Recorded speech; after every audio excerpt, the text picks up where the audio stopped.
We are live. What's going on, guys? We got a great show for you tonight. We got we're doing a special on the tater tots. We're eating some tater tots for dinner tonight.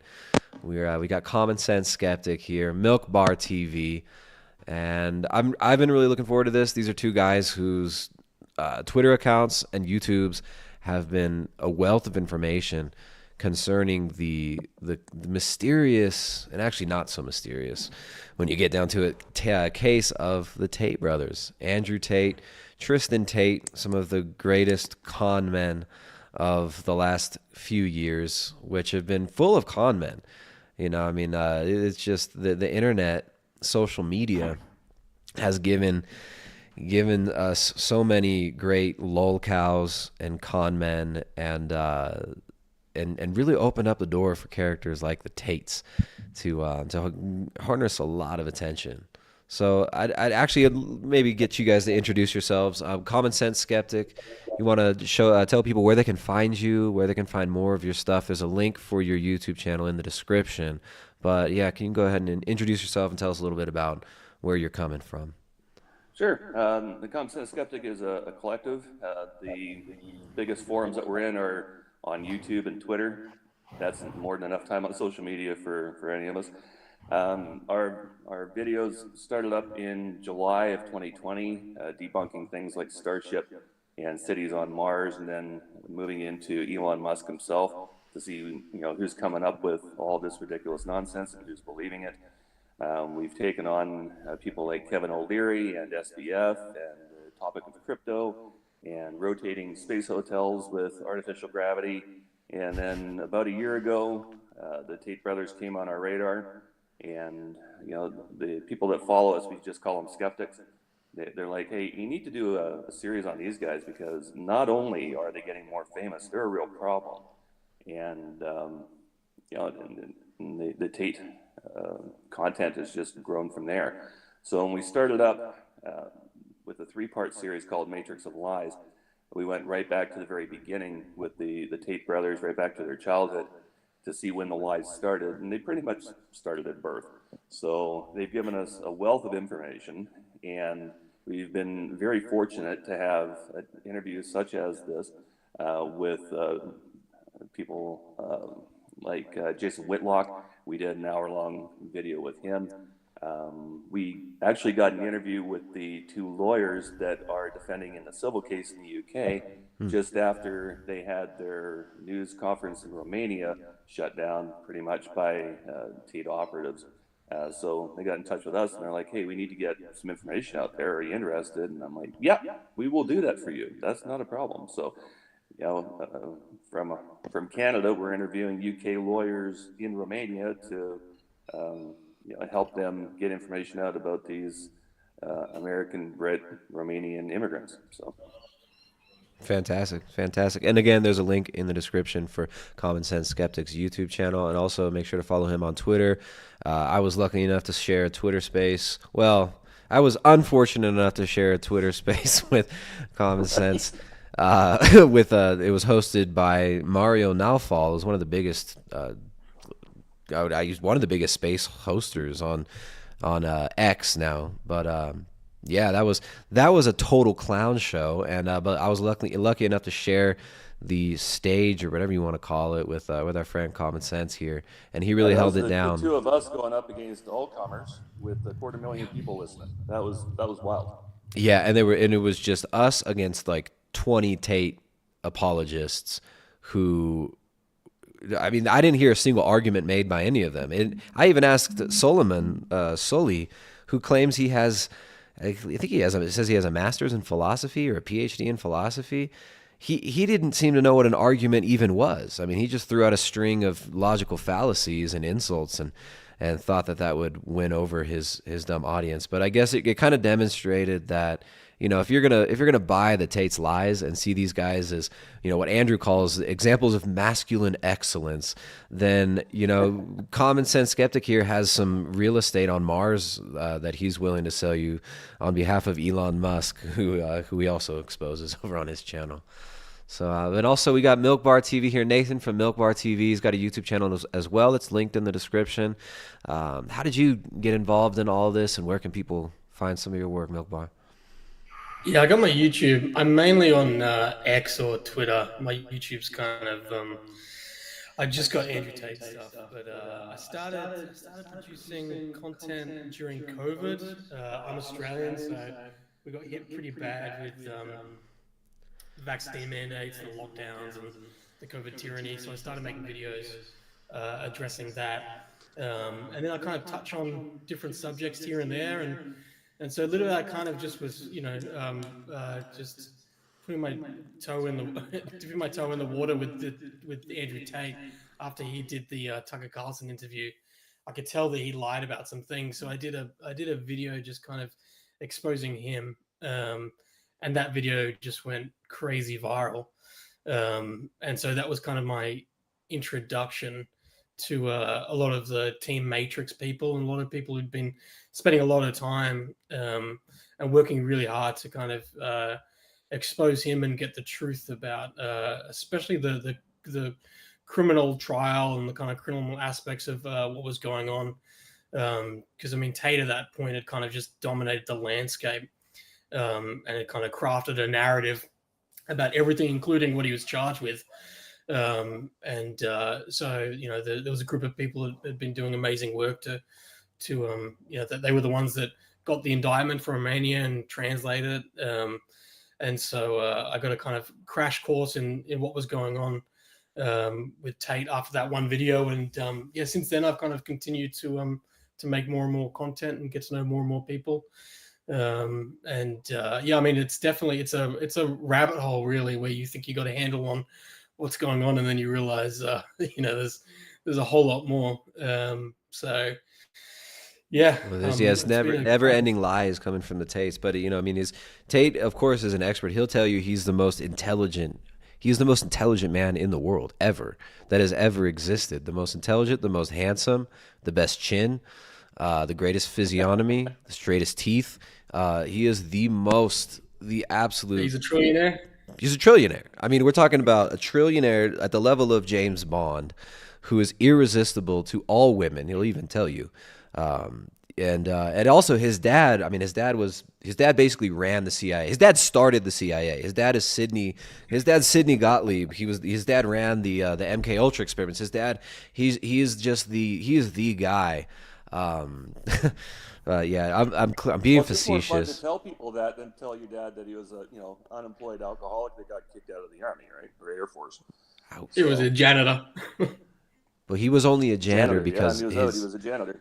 Yes, but only because he was such a rebel, just like Tate, right? He was speaking the truth, and he was speaking the truth and showing the youth back then how to be excellent men and be masculine excellence. And I guess that they must have demoted him, right? Is that what happened? Yeah, something along those lines. He's always got some spin. So, yeah. Common Sense, you made a great video, your Matrix of Lies video. So in part one of the Matrix of Lies video, you get into the early life of Andrew Tate. I'd like to kind of take it back to the beginning there, and we can try to go somewhat chronologically through this total depravity life that these guys have lived. So his early life, the top G, I think he was born, I think he's maybe a couple years younger than me, right? I think he was born in like 89, correct? 86. 86, so he's 1 year older than I am. So he's born in 1986. So anybody older than me is a boomer, and so he is 1 year older than me. So therefore, he's legally a baby boomer. I'm joking, but so the top G, or the top deceiver, as I'd call him, he talks a lot about his father, and he kind of mythologizes his dad, Emory Tate Jr. And you did a lot of great research on Emory Tate Jr. and just some of the lies that he told, which I referenced one of them earlier. He says he was in the CIA. He also said he was in the Air Force. It's not really clear which one of those we're supposed to believe. But what do you think about the history that Tate has given about his father, Emory Tate Jr.? Well, one of the things about Tate, and the reason why he pumps up his old man, is because you have to believe that he comes from something special, because you can't come from garbage and not be trash. So he tells people in the interviews that his dad was the highest ranking black chess player ever, that he was a grandmaster, and he mastered the Russian language in 6 hours or something like that. Anyway, but if you go back, the funny thing is about chess keeps really good records on everything. And not only was Emory Tate Jr., his dad, not a grandmaster, he was an international master, which is good, but it's not top tier. He was not the highest ranking chess master in history, or black chess master in history. There's like 5 other black guys that are actually grandmasters that all outranked him even at the time of his death. And I mean, the guy was an alcoholic who couldn't find work and was hustling people in parks playing chess, right? Chess for money. He'd hustle him. I mean, he was a decent chess player. I don't have any video of him actually playing, but I mean, there's quite a few people stood up for that fact that he was pretty good, second tier. But then, of course, Tate goes on and says, yeah, my dad was a grandmaster, and I was on my way to becoming a grandmaster, and I beat this 16-year-old in the Indiana State Championship when I was like 5. And that's all crap, because, U.S. Chess Federation has all those records. And the very, very best that Andrew Tate III came in a chess tournament was 3rd out of 5. And the reason why I remember that is because of the Borg reference that we used in the episode that we did. That was Hugh's designation. But yeah, he never won a tournament in his life. He had like a 3-digit top score, and most of the time he was either in the middle or dead last in the tournaments that he was in. So if you go back and back that far, and you can dig up stuff from that long ago, and then you compare it to what he's telling people now, like, why does he feel the need to lie about his chess prowess when he was 5 years old? It just makes no sense, right? So then you take that information and you move forward to the next topic, which in this case would probably be his kickboxing career. So, and that was hyperinflated. And yeah, he was a world champion in a very minor martial arts league. With an inflated record, and towards the end of it, he was fighting what they call tomato cans, guys with like a 3-2 record. Or there was one guy, one of his last 3 fights was against the guy making his debut, when Tate's trying to tell people up on the screen that he's got over 80 fights on his record. It's like all of it just really, it's all over the place for what he tells people, what he was when he was that. And that kind of twists your brain up a little bit, but then you look at where he got to by spinning those lies, and that's disturbing. And that's, I mean, if it was just the lies about his chess, I couldn't give 2 shits. But the fact that he was able to spin that into an international sex trafficking child rapist ring, that's a problem. So that's what we concentrate on after we start chipping away at the foundation of what Tate is actually telling people. So, I mean, it's crazy, because this is how he always starts his biography, right? My father was this great man. He was so great. He was, the CIA begged him to join, but he's got there's no real proof that his father was ever involved in real intelligence work. He says also in other places that his father was in the Air Force. There was another interview, which you showed clips from in your video, where he's talking about how his father was basically demoted from his position. And Tate says it's because of jealousy, right? The haters were jealous because his dad was just so awesome and so intelligent. And they were translating some high-level stuff, and they had an argument over a translation that dragged on for months, he claims. And then they ended up diagnosing his father with narcissistic personality disorder. But of course, there couldn't be any truth to this diagnosis, according to Tate, right? So his father was a narcissist, according to, I don't know if this is in his military records. We don't have access to that as far as I've seen. But what Tate says is he was later demoted to a position of basically a janitor and forced to sleep outside wherever he was. I don't know. I don't know what parts of the story are true, what parts are lies. And this is characteristic of Tate, is he tells so many lies. And I've known people like this. I mean, one guy that I grew up with comes to mind, a friend of mine in high school, who used to just tell the most outlandish stories all the time, to where you couldn't tell the difference between him telling you a legit story and him just dragging you on to try to, you know, self-aggrandize. Then this guy had some charisma, just like Tate's figured out how to do a few little, he's watched a lot of self-help videos. He's obviously studied a little bit of like NLP and some, you know, basic advertising and self-help and self-hypnosis techniques. He is also hangs out with this guy, Iggy Semmelweis, who is an NLP practitioner, brands himself as some sort of like a dark arts wizard type character. But Iggy Semmelweis, he's a fascinating character. I'd love to get in him a little bit later. But what I'm getting at is basically it's impossible to tell reality from fiction with Tate to a certain extent from what he says. But there are certain things that he repeats enough. There are certain traits about him, especially with the self-snitching and this irresistible urge that he has to brag about his crimes, to self-aggrandize and put himself out there as if he's some sort of a super hustler, mob boss, CIA type, James Bond with just pimping hoes and smacking his bitches into line and getting them to make him money.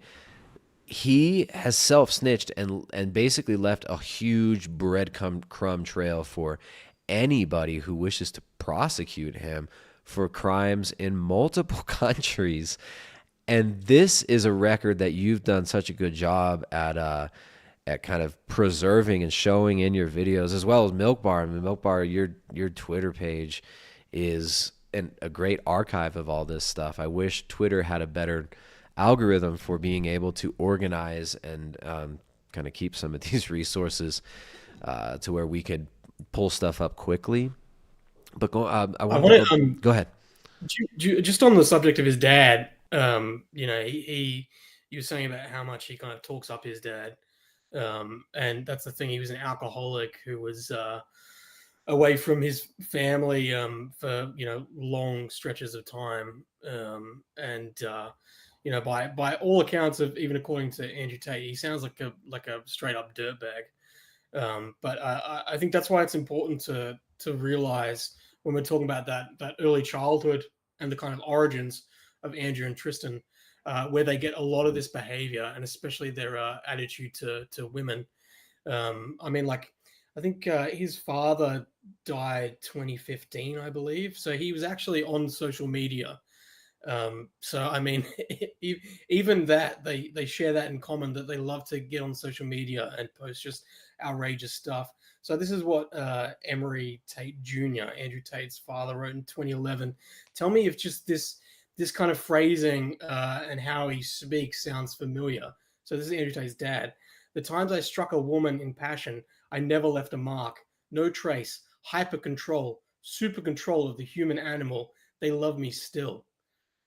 I mean, like, that just could be Andrew Tate. Like, he writes exactly like Tate too, in those short spurts of sentence. Do you understand? He has to punctuate. You got to, do you understand at the end, and then it's a perfect hyper control. You know, but they still love me. So yeah, I like smack them about, but they still love me. Even this is from 2015. So this is the wild thing. Like, Andrew Tate's dad's around when Me Too era is kind of starting to kick off, and this is what he posted. I'm not gonna say one word, but yeah, we remember we're on YouTube too, so there are certain words that we want to keep. I just figured it out, and then like 10 exclamation marks. How many of Cosby's accusers were already young, drug-using, C-word sluts looking for the payday on the biggest black dick in the business? How many brought their own drugs? Clearly, weed was smoked and alcohol imbibed in huge quantity. Now one pill and one poke from Bill, and the whole story is of a damsel in distress. Then who is this whore in distress? I mean, you know, if you want to know where Andrew and Tristan Tate get it from, you know, it's and this is like a 60-something-year-old man, right? I mean, what year was Emery? Yeah, I mean, hey, you know what? Elon would have had him on Twitter, no problems. You can imagine what he'd be posting now if he was still alive. Man, I mean, well, if he was still alive, we wouldn't have. I mean, it seems like he really wounded the Tates a lot. Like, the Tate brothers This is an abusive guy who brags about being physically abusive to women.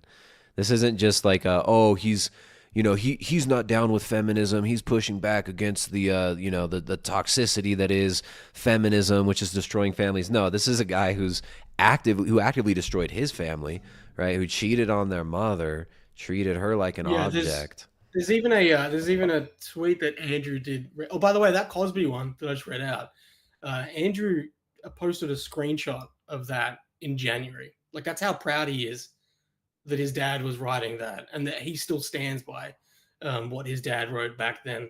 But yeah, he wrote recently how his dad bullied him because when he was a kid, he brought around a girl to the house. And his dad was like, "What? You can't like make male friends? What's wrong with you?" So this started early childhood. The last thing I want is for people to feel sorry for Andrew Tate, but as a kind of origin of how you kind of breed and make someone like Andrew Tate. I mean, this is how it's done. It starts early.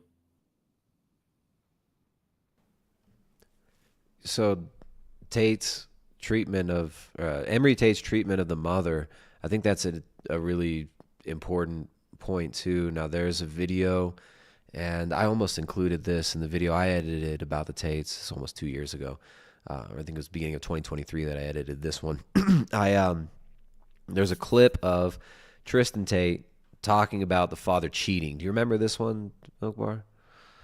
You don't happen to have that one on hand? It's such a fascinating clip. I know where it's from. There's even another one that's similar with Andrew as well. Could you do you remember what he said? Because I remember kind of just about what he said. I remember what he said, and it's his dad and his mom divorced in 1997, and then the family moved to England. I don't think his dad did, though. I'm not sure. But his dad would kind of go off and sleep around, and the mum was unhappy, of course, about this, and the dad said to his boys that one day you'll grow up and understand, and pretty much he was saying that the mum was overreacting, and this plays very much into their same attitude today, where they have this idea of men can cheat. That's fine for men to cheat, because they never get emotionally invested in who they're cheating with. Men cheat because it's a status thing. That's what it is. But ultimately, whereas when women cheat, it's because they fall in love and they're emotionally invested with the men. So it's two very different things. And that's why he says, it's fine for men to cheat. And that's why he'll never be in a monogamous relationship ever. He's upfront about that. It's like this whole obsession with body count, right? Like increasing his body count as much as possible, of course, and then also increasing the body count of the women that he's turning into literal prostitutes. But at the same time, talking about how, look how bad it is. Always women have high body counts. I mean, what kind of psychopath is going to go out there, sleep around with as many women as possible, and then denigrate those women for having high body counts? Like, dude, you're living off of the refuse of you're living off of the filth of the thing that you're critiquing. These people, he didn't start critiquing feminism until recently, and critiquing so-called the Matrix until it was somewhat safe to make some of these statements, right? All these manosphere dorks have been talking about this stuff for a long time, like their ideas of hypergamy and stuff like that. But it's so funny because these guys like Tate and a lot of these manosphere dudes, their whole income relies on there being these promiscuous women, whether it be to get them on a podcast and dunk on them and make these like 19-year-old OnlyFans girls look like retards. I mean, it's very low-hanging fruit, right? These people will talk about, feminism's so lame. Look how feminism's so lame. It's destroying the family. And, I would agree with a lot of the critiques I would agree with many of the critiques on, the destruction of the family, the dangers of a lot of these revolutionary movements that we've seen over the last, few hundred years, especially with feminism. But these are dudes that their whole existence almost is all about living off of that and harvesting some poontang from that whole Yeah, from the whole I thing mean, that they hate. I can't think of a better representation of hypocrisy than that idea of these pimps somehow taking a stance now against pornography, when we know for a fact they were pimping women into porn, to sell porn, to also make courses to sell for other men to be able to then learn the same methods to then create more porn. There's just these certain levels where not only are they kind of making porn, they're also teaching other men how to make porn, and they're also scamming the men that are consuming the porn. It just, Remember when Tristan Tate bragged? He said, "I've brought more women into the adult entertainment industry than probably any man in the world." Openly brags about this. And then once the arrest happens, then it's, "Oh no, we're being arrested. The Matrix is trying to get rid of us because I told dudes to go work out and to not do drugs. And I told dudes to not watch porn." It's like, dude, you've been producing it for the last how many years? Not I only mean, producing it, he was actively involved in it. Because Andrew was in it. Andrew filmed pornography, right? Yeah. Well, in the early days, it was him and Vivian on camera together, doing whatever. But when it came down to not OnlyFans, there was a precursor to it, Chatterbait, where they were bringing the guys into the chat rooms. And this goes back to the courses that Andrew was selling, where he was saying, okay, the girls are going to be, typing on a dummy keyboard with their titties out, but I'm the one who's famousing these guys, and I'm the one that's getting all this money out of them. And then it would move up to a different level where, I'm going to promise that the girls are going to meet them, but then we're going to come up with a bunch of excuses, like we're going to travel to a particular city, but the girl would say, oh, I can't go because I need a visa. And the guy who wanted to meet her because he's been sending her tens of thousands of dollars on Chatterbait is like, well, how much is a visa? Basically he's into a sunk cost fallacy at that point. It's like, okay, what's an extra, $2 or $3 grand if I actually have a shot at this girl? But it wasn't the girl at all. It was Andrew, behind the scenes doing all the typing while the girls are just sitting there typing away on the board. Yeah, it's a pretty famous clip. That was the one that kind of first really piqued my interest, where it was like, oh, this guy's clearly there's more stuff going on than this guy just having kind of misogynist takes, where he talks about exactly what Common Sense Skeptic is talking about, where they would just run this scam. They already had their porn empire up and running, and it wasn't enough to do that. It was also they'd commit fraud, where they kind of know that these Johns would develop relationships with these women, and they'd lead them on to believe that these women were willing to go and travel overseas to possibly even be in a relationship with them.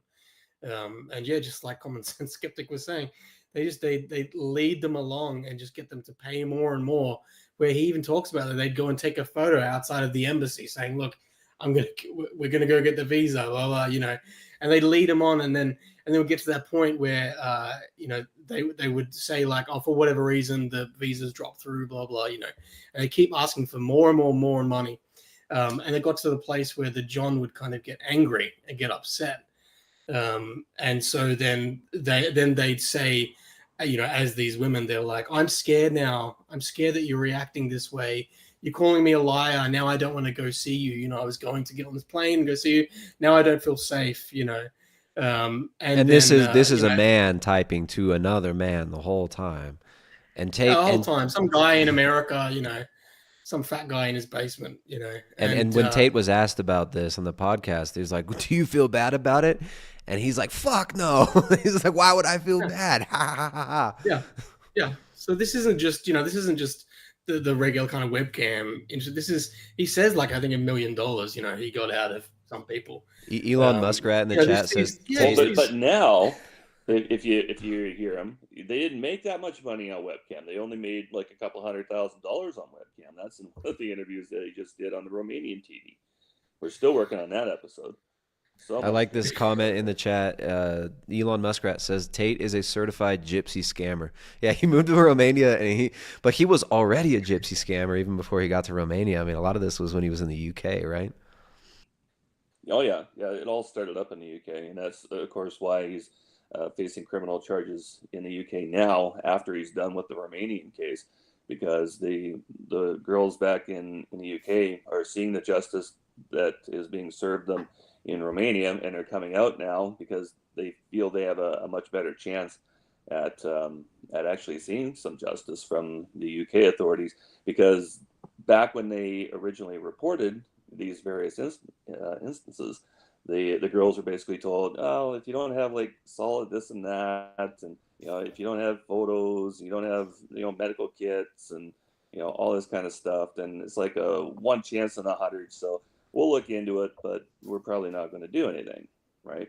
And now Romania has kind of showed up the UK by going after these two clowns, and the UK Homeland Office, or whatever their equivalent is like, how did these guys even get out of the country? Because they were supposed to be reporting to us about their movements, because they did go through the course, they didn't get charged, but there was a criminal record because of these different events that happened, like Tristan beating the hell out of his 2014 New Year's Eve date. And Andrew, apparently Andrew's got a real thing with having sex with unconscious women, because he just likes choking them out until the blood vessels in their eyeballs burst. That's so And sick. when the girls come to, he's still on top of them, right? And when you have all these different stories from girls that don't know each other, coming together, under one legal umbrella, then I mean the stories kind of tell on themselves. And there's so many clips out there, where, like you said, where Tate's just self-snitching. And one of the clips that we've used is the one where he's showing how to slap a bitch around so that she gets horny enough. Slap, slap, choke, choke, shut up, bitch, sex, I think is the clip. I mean, it's all Well, that's it's consensual. I sad mean, and you fascinating. guys don't like to do that? That physically harming somebody doesn't get you guys aroused? I mean, isn't that normal for this is the Tate fans. They'll say, "Well, that's normal behavior." What kind of depraved, degenerate freaks are you hanging out with if you think it's normal to physically assault people, punch them in the face during during sex? I mean, this is absolutely insane. Yeah. Yeah. Well, like you've got people like Vivian, right? Who's the girl in the video that was getting slapped around, that got leaked to the producers of Big Brother, and that's the reason why he got kicked off the show. Why Andrew got kicked off the show, and she just does whatever Tate tells her to do, right? And there's a complicity involved with Vivian as well, because first off, she's a victim. She's been sleeping with Tate since she was 15 years old, if you do the math against the different interviews where she is mentioned. But she went on TV, or got interviewed. There's video of her anyway, of her saying, no, it was like you said, it was all fun. It was just how we had sex and blah, blah, blah. And, but you go back and take a look at the clip, and the girl was getting smacked. Like there's no pullback, there's no halfway on those strikes. Like, she's catching bruises. I mean, these are sick But people. Even if that's consensual, like, I don't. That's disgusting. I mean, you people are depraved if you're doing this and that's getting you excited. That's nuts. absolutely, but Yeah, you take it to you take it to the next step, and Vivian becomes Andrew Tate's bottom bitch. She's the recruiter, right? So um, Andrew will locate a target, and he'll use Vivian to talk the new girl into the webcam game. And this is all in that blue sweater video, is what we call it as well. Um, so um, if you have these girls being brought in, and they're being plied with alcohol at the end of the date, before they get the two girls on camera naked and feeling each other up and taking shots, then at what point Oh, just to interject, was remember Tate's talking about traditional family values and is speaking out against the all the LGBT propaganda he claims. But this dude was literally making homosexual pornography for years. And he never even stopped until, was it 2022 after he got arrested? well, that's going to work out well for his prison lifestyle coming up. So,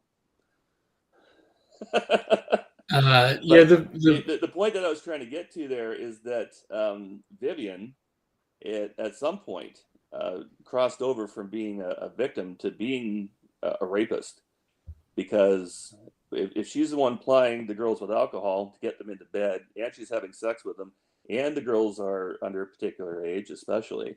But even if they're just getting the girls drunk to the point where they're willing to do the sexual acts, that's rape. I mean, that's one of the charges in the indictment right now against the Moldovan victim, who Tate is accused of raping multiple times. Um, so I mean, that's what they did to her.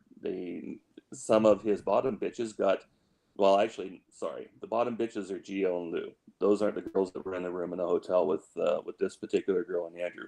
But the two girls were under orders to get her drunk to the point where she'd have an orgy with the four of them, and that's one of the rape charges. I've even got Vivian comes up in the indictment, and it even talks about Vivian as sexually exploited person known as Vivian, who, according to Injured Party, redacted, at one point one evening tweeted messages saying she needed help, someone to help her get away from Andrew Tate. So that's where, I mean, there's even evidence of her being a victim and trying to get away.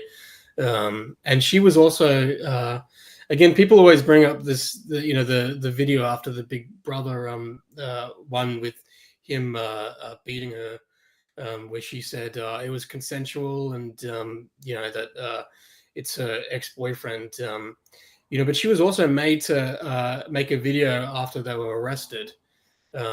We have that where they recorded Andrew, and she was one of the people who was pressured to make a video coming out saying that he was innocent.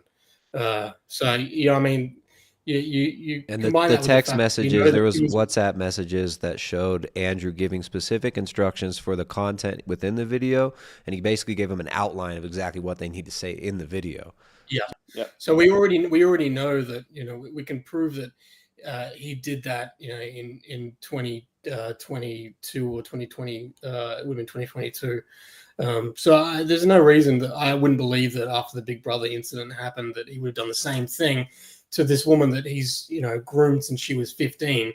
That he would say you need to come out and make this message saying that this is Thank you. I consensual. wanted you. All right. So how do we? So you just made a strong claim there. He groomed her when she was 15. He says in a video. Actually, I think you probably got a better explanation for this because I have seen this evidence and this is pretty shocking. Well, it's not that shocking. It's disgusting. Not very shocking that Andrew Tate would have done this. But yeah, does one of you guys want to explain this whole Vivian situation and what age she was? And then one more thing before, I just realized that we're using Google Meets, and it told me it's going to time out in like 10 minutes. I sent you both a new link in your Twitter DMs, so we can just jump in that one in like a few minutes and transfer over there. Sorry, I didn't realize I would have to do that. All right. Sounds good. So yeah, The clip Vivian. that you're talking about is it's Andrew talking to the camera. There's nobody else in frame that I remember, but he's talking through the third wall at his audience, and he's saying how the two girls that he's got right now. There's Vivian, I think Melanie was the other one. I forget the second one's name, but he's like the numbers that came up were Vivian's like 21. She's all kinds of fun, and she's more bubbly, and the other girl is more homely, but not in a bad way.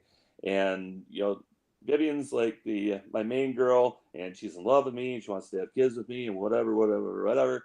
And she's been with me for 6 years. So you take that 6 years from the 21 years, and you come up with 15 years old when she was first introduced to this guy, and not just introduced to him.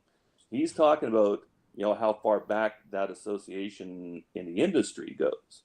So obviously he must have known her well enough before then, and she was one of the 4 girls that Tate called to the UK, I guess, at that point, to say, hey, I'm broke, I need money. this is what we're going to do. We're going to start up a webcam business, and we're going to go, make all this cash. All you got to do is listen to what I say. And two of them told him to fuck off. And two of them hung around, which I'm guessing is Vivian and this other girl. And then the other girl ditched as well. So he was down to just Vivian, and then it was Tate and Vivian making the porn, and there's screenshots of that are available on Google.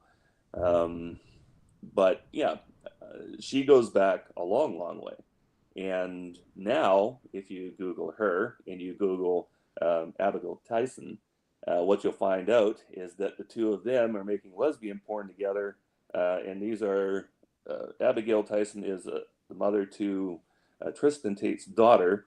And there's speculation that Vivian is one of the mothers to some of Andrew's new kids.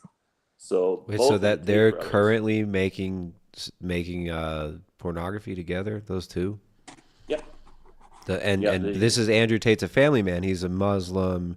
Andrew and Tristan Tate, they don't do that anymore, remember? They said that they're billionaires, trillionaires, and they're so rich. This is contradicting what they're claiming as being family men now, even though they never talked about their families before they got arrested. The tater tots, we started calling them tater trash, his followers. I don't know why they don't bother looking into things. These people, and you mentioned this right off at the top of the episode here, where social media has allowed this breeding ground of dumbasses, really, that just take everything at face value, and they don't go and look into any details whatsoever. And MilkBar started up his channel for probably the same reason that we did, to start getting facts out there so that people can start thinking for themselves. Because as soon as you start thinking for yourself, you don't need an Andrew Tate. Yeah, and that's the crazy thing with that first video I did, was that nothing I presented in that video wasn't already out there. For some reason, I just managed to kind of put it all together and package it in a way that was kind of undeniable. And I think it was just the right timing after his interview with Tucker Carlson. So just kind of, for some reason, that one hit. But everything there was available, and I think that's the thing. It's amazing how much people have kind of just dropped the ball, or how people just don't want to know. I just want to also just quickly tie back to Vivian, and also what we were saying about Andrew Tate choking, because it comes up over and over again with him choking women during sex. And there's even a video of Vivian, who, like we just said, has been with Andrew Tate since she was 15. There's a video of her where she says she's seen it, where someone gets so out of control choking a woman that the man will has actually killed that woman. She's seen that, apparently. And here she is with Andrew Tate since she was 15, who we know has a pattern of choking women unconscious. You can kind of make some assumptions there if you want to. That video's dark. Yeah, she's speaking to the camera. It seems like she's chatting with people in her chat, talking. She's saying, "Oh, it's perfectly normal. Choking. It's like it's fun. It's all good fun." Basically, talking about how it's fine and everything. But sometimes it gets really intense, and I've seen guys accidentally kill girls in the act, and in her eyes, just the distant, that dead-eyed stare. It's so scary. Along to the music that she's listening to, and she's going through this. Yeah, she's like bobbing, like self-comfort bobbing to the music while she stares off into space, and it's wild. Yeah, there's if you want to go down the thing of the Tates with teenagers and underage girls, that's a whole thing right there as well. I think these are important topics. This stuff gets dark, and actually, I do have the ability. I could share video. It's not too hard. So if while we're talking about any of this, if either of you guys have the clips handy, I don't have all these clips synced up or anything right now. But yeah, some of these clips are just right in front. I can send you. I've got my compilations that I can send you. They're ready to go. But there's. Early on, there's a little episode that Andrew Tate talks about, and he said he was 18, and then another video he said he was 17. But this is when he was doing tech, apparently, and he got a job at a high school. So just think about that. Andrew Tate with a job in a high school with high school girls. And of course, what happened was he ended up having sex with one of the students who was 16 years old, and he got fired because of that. And he still talks about like that, like, can you believe it? I got fired. Like, why? I'm 18 It's the or Matrix. The 17. Matrix was trying to take him down way back then. I mean, obviously. I mean, this is always his claim. It's like, well, the Matrix was trying to take me down. Well, so the Matrix, before you were ever famous, when you were just a low-level, mid-tier boxer on some trashy, low-level, mid-tier reality show that was only in the UK, but I think the allegations were from before he was even on the reality show. The Matrix was already trying to take him down for being such an example of masculine excellence and telling men to get off the porn and to pull their bootstraps up and to make themselves something in the world and to go to the gym. That's why he told people to go to the gym, and he told a few girls how to download TikTok. He was like, he showed a few girls the App Store on their iPhone. Now he's called a human trafficker. This is his narrative, right? But this stuff is happening in like 2013, 2012. So what is the Matrix supposedly 12 years before he was famous? Persecuting him? I don't understand this. For someone who bitches about the Matrix all the time, it's kind of ironic because he couldn't survive without it. If you consider the internet to be the Matrix, without the internet, this guy's nothing. Nobody would follow him. If Also, for a social media following and just kind of herd mentality. I love that immediately. You have these kind of just like mud dwellers like Suleiman and like Mario, who will kind of bitch about the Matrix and mainstream media. But as soon as there's an article that in any way kind of supports their bullshit narrative surrounding the Tate, they immediately link it as proof. Right. Immediately, and they use it. I mean, it happened recently with the this extradition with the UK criminal investigation. Immediately, they jumped ahead of the story to say that these were old charges, and this case was dropped. The mainstream media ran with that, and they loved it, and they promoted how mainstream media was now saying this thing.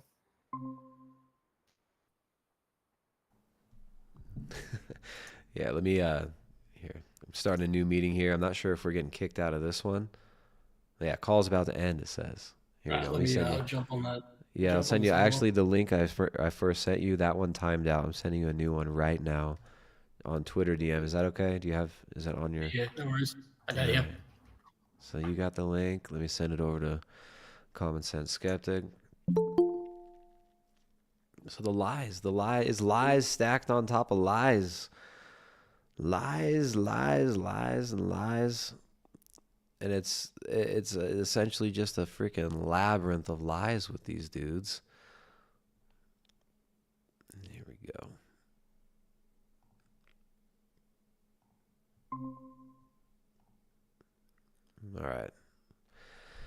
All right, to the audience watching out there, thank you guys who are supporting with some super chats. I see a couple super chats in there. Let me read those out.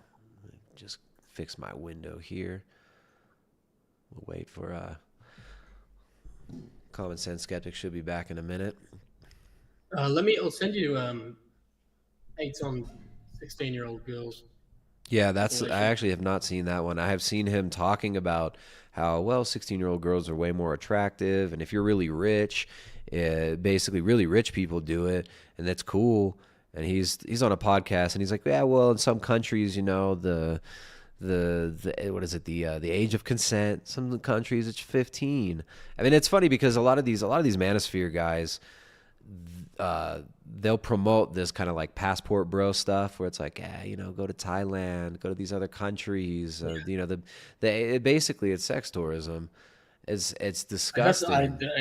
It's so gross to me when I post any of this stuff with minors and teenagers, and immediately there people flood the videos just like, age of consent, Mm-hmm. And it's just like, that's your go-to. So yeah, if you go to Thailand or after it's fine because the age of consent is that there.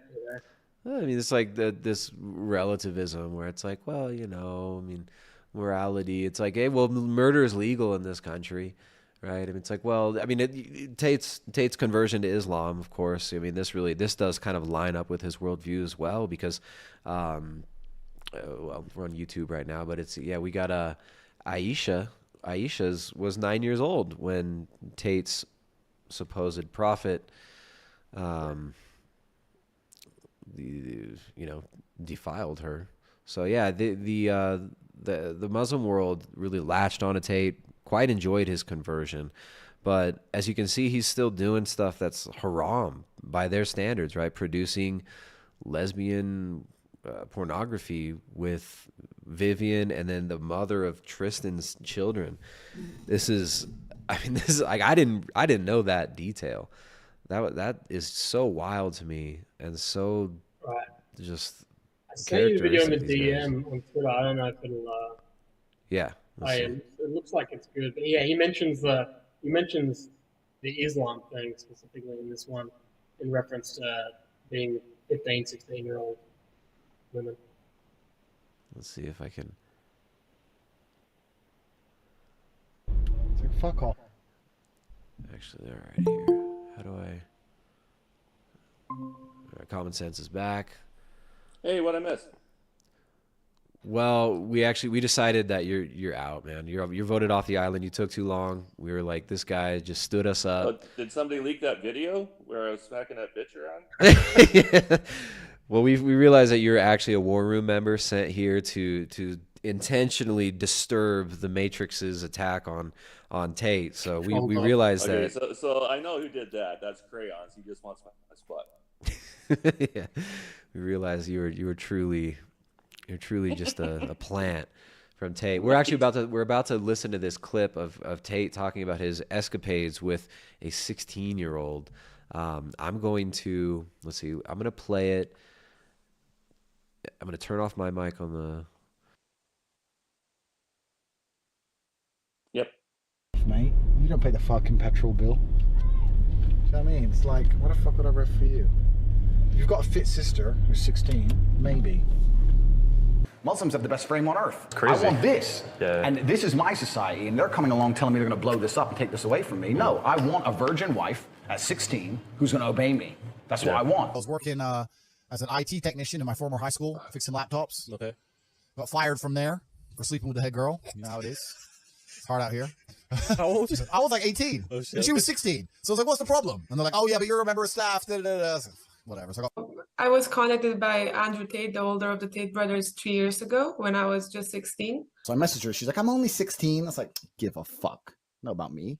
I'm 21. I don't care. Bro, I was banging her, like looking at her Facebook on the phone, like just staring at a different face. Because I had to bang her.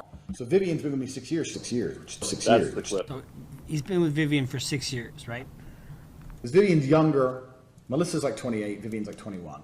Vivian's 21, and at this point he's been a girlfriend for 6 years. It means that they met when she was 15 years old. I'm fucking all these 16-year-old women or 18-year-old women, whatever the law is in America. 18? It's 18 usually. You 18. get married at 16. I think. All right, in Romania it's 16, sorry. Yeah. So if I'm fucking all these 18-year-old women, blah, blah, blah. 16. I think. All right, in Romania it's 16, sorry. Well done. Isn't that crazy? That last one where he slips up. Clearly, he slips up. Every single thing that he's referencing there is a 30-year sentence if he ever gets charged by the U.S. for sexual exploitation abroad, which he is an American passport holder, and the Homeland Office ought to be looking at these guys to follow up after the UK is done with them, after Romania is done with them. It's a really good point. You made that point in your videos too. A lot of people don't realize the age of consent, right? I mean, if you go to some of these countries, age of consent's 15. But as an American citizen, you can still be prosecuted. And you had mentioned in the space that we did with Solomon that you said it's a little rare for those prosecutions to happen. Do you know why? Oh, I didn't say that. That might have been Crayon said that. Oh, yeah, I'm sorry. Yeah, maybe Crayons did. However often it is, it needs to be more often. Let's put it that way. Yeah, that's a great point. Any other videos too that you guys that come to mind? We can play them. We got the ability to play them here through my Boomer Tech set up. Well, let's not forget that Tristan sold a course where he spends a lot of time just teaching techniques on how to lie virgins into having sex. And this whole thing about pretending to be their boyfriends and in love with them. And so Tristan's got a real thing with having sex with virgins. He talks about it over and over and over again. It comes up in his. He published a diary of sex, and it comes up with it again and again. He even talks about how he like gets off on how painful it is for the women. Yeah, the whole virgin video was completely nauseating. Like he prides himself on being able to nail 2 or 3 virgins a year, and he's going to teach all the incels that buy his course or whatever, how they can do this too. I'm like, why is that a goal for anybody? Like, what self-respecting guy needs a course in how to have sex with a girl who's never had sex before? And obviously, there's a reason why she hasn't had sex before. Like some of the girls that Andrew has lured out of Moldova, especially. I mean, a couple of the victims in the file were church-going girls who had never been with anybody before. And they wind up traveling from Moldova to Romania, right? And thinking because of the chats that they've had with Andrew or Tristan that they're going to move to Romania and become the wife of this international playboy. And these girls are poor. We know they're poor because even Tristan says this doesn't work on a rich chick, right? She'll say, why am I going to do this for you in front of a camera? For money? I don't need money. So, it doesn't work on girls with money or with family connections. So they target these poor girls that they rip away from their families and destroy all connection with their family, so that when they lock them up in the American village there in Romania, across the street from the renovated meat factory, that they've got nobody to call. They've got no out. So they just resign themselves to this existence, being locked up in a porn house, and basically that's it for them, right? Until they get worn up or worn out and tossed out into the cold with nothing, which happens dozens of times, according to the indictments. Well, it's pretty disturbing. I mean, this is, as somebody who's got a daughter, I mean, it's anybody who has daughters, seeing the things that Tristan has said, it makes my blood boil. It also makes my blood boil that he has the same name as me, which is just, it throws me off sometimes when I'll do these. I'm talking to you guys and you hear my name said with such spite and it's so funny. I'll be in these spaces and I'll hear my name. Like when you hear your own name, your kind of brain lights up and you listen a little bit more intently, and it's like, oh, okay, no, it's okay that this person's talking about Tristan with that tone, because it's talking about this sexual predator Tristan. Ruined my name. Tell you what, we'll just call them Andy and Trissy and get them used to their cell block nicknames. How about that? Well, so you made a really. Oh, sorry. Well, he's right. I mean, there's a really disturbing. It came out with that Andrew Tate had actually pretty much documented to the War Room about how he groomed one of the victims into sex work, and so he talks about step by step how he managed to kind of meet this Romanian woman from a small town, seduce her, get her to fall in love with him, and then, slowly isolate her away from her community, and then begin to spread lies about her. This is a woman, who's she herself said that she was religious and she'd only been with a couple of guys. And so he starts spreading lies, saying that she's a slut, even though I think maybe she's like a stripper. And so he spreads that around her community. So she gets this reputation, and eventually, all she has left is him, and she's completely unaware that he's the one who's actually spreading these rumors. And then so he makes her dependent upon him. Girl. Yeah, and so what he does is then he moves her into this house, and she has no money and is entirely dependent on him. And then slowly kind of grooms her into the pornography business, and then you cut from this woman who's religious, who's barely been with any guys, and you cut a few years later, and you see her now, and she's got the breast implants and the plastic surgery, and she's got a Tate branding, People know that, but he branded his the women tattoos, with, right? So it's Tate tattoos. owned She's and got- then so property she's of got like a Tate. Tate girl, and she's on camera with another one of the victims saying she's not a victim, and that she did everything by choice, and so it's really depressing and disturbing when you read those early chats to just think like, oh man, if she had never met this guy, where would she be? And then to see where she is now, it's really depressing, and it just shows how much of an evil predator Andrew Tate is. Well, it's funny because some of his supporters and the Tate apologists, a lot of them are probably ignorant of like the Nexium cult and the Bronfman family and stuff. But I mean, that's a case that I've kind of talked about over the years, demonstrating how some of this stuff works and how, a lot of these very wealthy people do get into some strange stuff. The Bronfman family made their fortune in very sketchy ways during Prohibition. They're connected with, they're kind of mobbed up family in business with a lot of the mob characters like in the 1920s and 30s as well. And the Bronfman children ended up getting involved in this cult, the Nexium cult, and they would brand the members of this cult, this weird little sex cult that was actually trafficking women and children. And Keith Raniere is in prison now, but it's, people will see stuff like that and be like, oh, look at these degenerates. They're branding these women. These elite are so degenerate. And then some of these same guys will be like, oh, free Top G. He didn't do nothing wrong. He's a good boy. Didn't do nothing. These bitches is lying. So it's complete hypocrisy. Yeah, we're talking about he's talking about over 30 women who've got his name, and it's not just like Tate, it's not just like it's property of Tate. Tate owned. Yes, these are dehumanizing marks. These are to dehumanize and literally objectify a person. It's completely demonic. If you want to play it, but it's one I did just specifically on the tattoos. And it's just like, that's things that you can't watch this without thinking like, yeah, this guy's a human trafficker, of course. The mental gymnastics to try and kind of rationalize and justify it. There's literally organizations set up. There's one I put out a video where they're set up to remove human trafficking tattoos. And these tattoos that they remove from these human trafficking victims are exactly the same as the ones that the Tates did on their victims.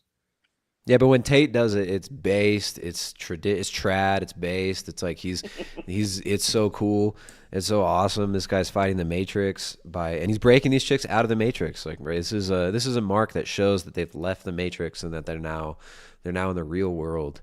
The cognitive dissonance is nuts. There's a clip here. I'm gonna play this one real quick. I don't know. I haven't seen this clip yet. It might be clickbait.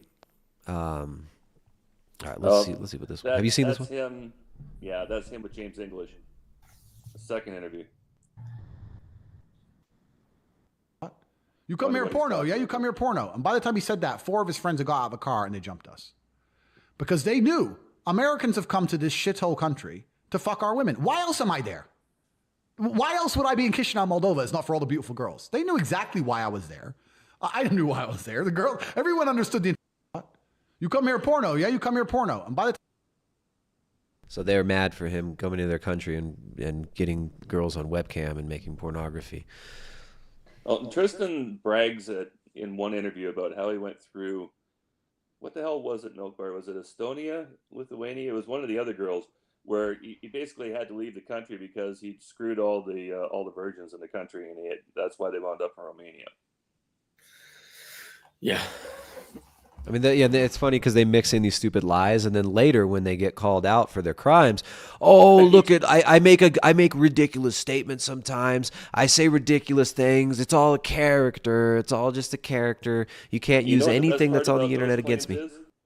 We've actually got a clip that was in one of the videos that where he says to the guy who's interviewing him at this little cafe, I think it was in Poland just before this Manosphere conference, about how he's not playing a character, that this is absolutely, him and the raw kind of stuff. So if that point ever comes up in the criminal trial, whichever criminal trial we're talking about at that point, and he tries pulling that line, all they got to do is pull that clip out and go, hey, that you?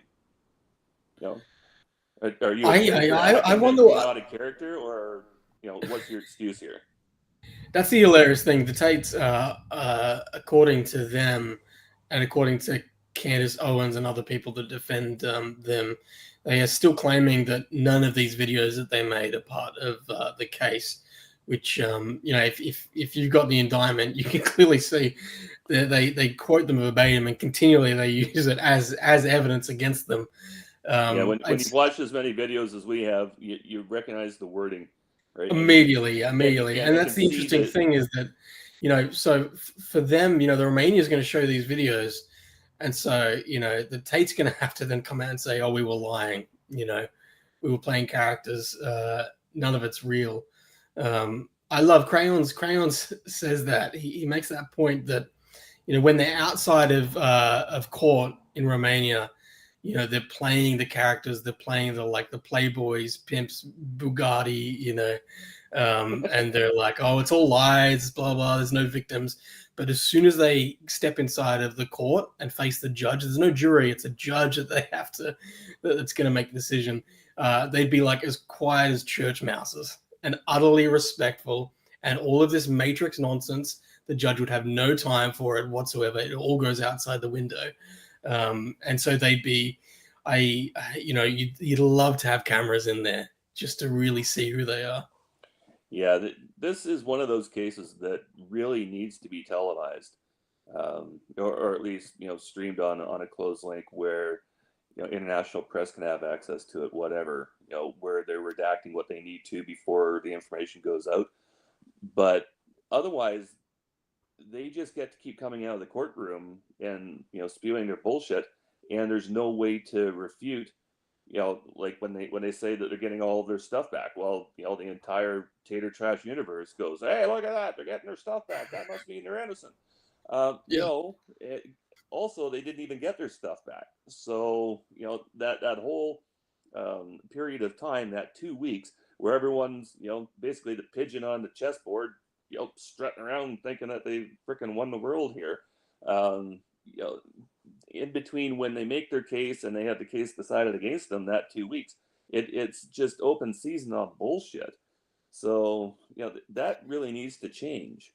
And I think, as far as I'm aware, in the UK, it might be a possibility that it could get televised, their trial. Maybe I'm not sure on that, but aside from that, they'll still face a level of scrutiny, and the media there will have access to everything, and they're not going to need to translate. The media has an 8-second delay is just in case something gets said that wasn't supposed to be said.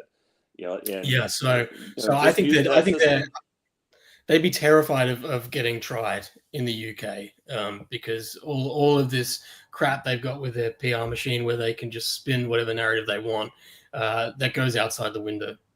Yeah. Now, can you guys give a little insight to what happened in the UK case? Because what we're seeing from the Tates and the Tate apologists, the tater tots, is they're saying that, well, this is an old case and the Matrix is just drumming this up to try to make him look bad. They're just trying to persecute him now because he told guys to go to the gym and said to not watch porn, and he got so many people off pornography while he's of course producing it consistently for the last 10 years. He told so many guys to go to the gym, and all those guys, they're so jacked now, they're such male excellence, examples of male excellence, that the Matrix has to bring up these old charges. This is the narrative that he's giving. I'd like to just kind of maybe flesh out the initial UK case, where I think this was something that happened in 2013 before he was famous. And then what is this new case that seems to be levied against him, which is criminal charges. They're trying to obfuscate this for their audience, and I want to clarify a little bit on what's going on. Well, first off, you need to realize that, especially in the UK, there is no statute of limitations on sexual crimes. So it doesn't matter if it came out 10 years ago or 10 years from now, it's still equally valid. There are 4 women involved in a civil case, and we've been in touch with their lawyers. They're lawyers that we did the interview with in one of our episodes. They are not involved. They went to the police back in the day, and they were told what we said earlier, that because you don't have this and that, and it's your word against his and all the rest of it, that there's probably like a 1% chance of a conviction, and that's not worth our time. So if you want to go after him, you have to go after him civilly, which is about the only way that they're going to get justice. But the lawyers are hoping that the civil case draws enough attention to it to reopen a criminal case. That's not what the UK extradition case is about. There's 4 other, well, no, it's not 4 other, it's like 7 other women and 30 different charges or something like that, that are waiting for the Tates. Romania has already agreed to extradite them back to the UK after Romania is done with them. And by done with them, that's the case, their conviction and their time in jail. So in 25 years or whatever, they're going to get shipped over to the UK to face these other additional charges, which doesn't do the girls a whole lot of good, but the boys are already in prison. So, you know, kind of a win-win. But the criminal case, you know, that the extradition is based on, it's from a different county, right? So it's a different constabulary that doesn't interact with the constabulary that the 4 civil victims are in. So like they're different geographic locations, they're different timelines, Yeah, as far as I'm, different group of as far as people. it's the Hertfordshire was the UK civil, and Bedfordshire is the new criminal case. So, you know, you're talking about a completely different set of victims in a completely different geographical location. But all the charges and accusations are very, very similar, right? The sexual abuse, the human trafficking, choke you till you're unconscious and rape you. That's their MO. It has always been, it seems, their MO. But what if the Matrix probably went back in time and planted all these evidences, right? Because the Matrix it's like it got maybe it got access to the water of life from Dune, and they kind of maybe figured out how to fold the space time and there's got to be something going on, because there's no way there's some sort of mental gymnastics going on there for sure. I mean, it's always the same MO too in all of these cases. It's the accusations about the choking unconscious, the punching in the side of the head. When you read the indictments, it's the same thing over and over again. And it's like, okay, I get it. The Me Too thing, that it went nuts. You know, a lot of people, there was people catching flack for, you know, this guy looked at me sideways and stuff like that. That did happen. But this doesn't mean that every single accusation, especially when there are multiple accusations from multiple alleged victims with the same and very similar stories. I mean, it's kind of like where there's smoke, there's fire kind of a thing. And of course, these same people, when it's Diddy, it's, oh, that fool's guilty for sure. Like, we all know Diddy's been diddling. We all know Diddy's been involved in a bunch of stuff. It's been, these rumors have been around forever. So for sure, that guy is a degenerate.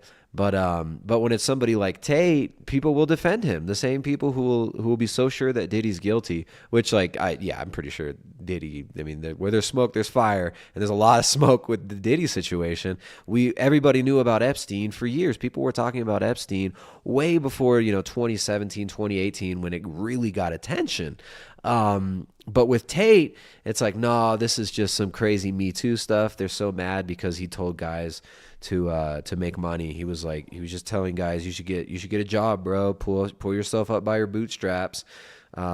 It's such stupid mental gymnastics. This guy is self-snitched on multiple criminal endeavors that he's been involved in. That's not just human trafficking. It's also mafia stuff, money laundering, and forming an organized criminal group, which I'd like to get into that as well, because here's something else that they're trying to downplay this, the Tate brothers, in their PR campaign. One of the charges in the indictment in Romania is forming an organized criminal group. And Common Sense Skeptic, I've almost called you Cosmic Skeptic so many times. I'm so sorry. I'm sure you know who. I mean, I am also. You can drop it back to Skeptic if it's easier. Yeah, I've dealt with a lot of the. I remember Cosmic Skeptic was a vegan activist guy for a while, so we were kind of clashing with those circles for a long time years ago. So his name is drilled in my mind. So Skeptic, you guys did a great video. Really breaking down these criminal charges and showing the copious amounts of self-snitching that this dude did about his endeavors in Romania, his connections with some of these mob guys. Could we get into that charge a little bit and give a bit of a summary on what you've documented so well in your Matrix of Lies series over there? All right, so to go down the list of charges, and this is just off the top of my head, so MilkBar, jump in if I happen to miss one. Andrew Tate is up on, it was 2 charges of rape that have been dropped to rape in a continuous form. It was 4 charges of human trafficking, which are now a single charge of human trafficking in a continuous form. And the formation of the criminal organization, which covers all 4 of the defendants. The other 3 are his brother Tristan, who has 3 counts of trafficking. He's got 1 count of instigating violence, and then the criminal group. The lady who has the most charges against her is actually Georgiana, because she's got the formation of the criminal group. She's got, I believe, 6 charges of human trafficking against her. She's got a charge where she did revenge porn on somebody's Facebook profile when they got pissed off at her. So there's that charge, plus there's the breaking into the account in the first place. That's a separate charge. And then Georgiana was the one that Tristan instigated the violence against the other victim through. And then Luana has the least amount of charges. She's the former Romanian cop. She's got the formation of the criminal group, and I think only 3 charges of human trafficking. So that's five ones. So okay, so you go down the list, and they need to show through the indictment that the indictment is a 400-page distillation of 75,000 pages, 75 1,000-page volumes of transcriptions, of witness statements, of victim statements, all the rest of it. So what they had to do to prove the criminal organization connection is have at least 3, and there's 4, people working in concert to manhandle these victims, to in the combination of lover boy and traffic or transport through fraud or deception into sexual exploitation or forced labor. I mean, these are the different ways that the human trafficking triad can be completed. So what they were able to get right off of the digital devices that they carried on their persons. So and Crayons goes into this in great detail every time he's got a space, how when you see the Tate brothers with the 2 girls, the 4 defendants getting hauled out of the back of a van and into the courthouse, the reason why they're doing that in a particular time frame was so that they could open up the digital devices for the prosecutors in the state to transcribe these different conversations and get this information while the defendant's lawyers are standing there watching them do this. So there's no refutation on this whatsoever. This absolutely happened. And they have the conversations where, for example, there was a girl that had just come into the house and she didn't want to do the webcam. She wanted out.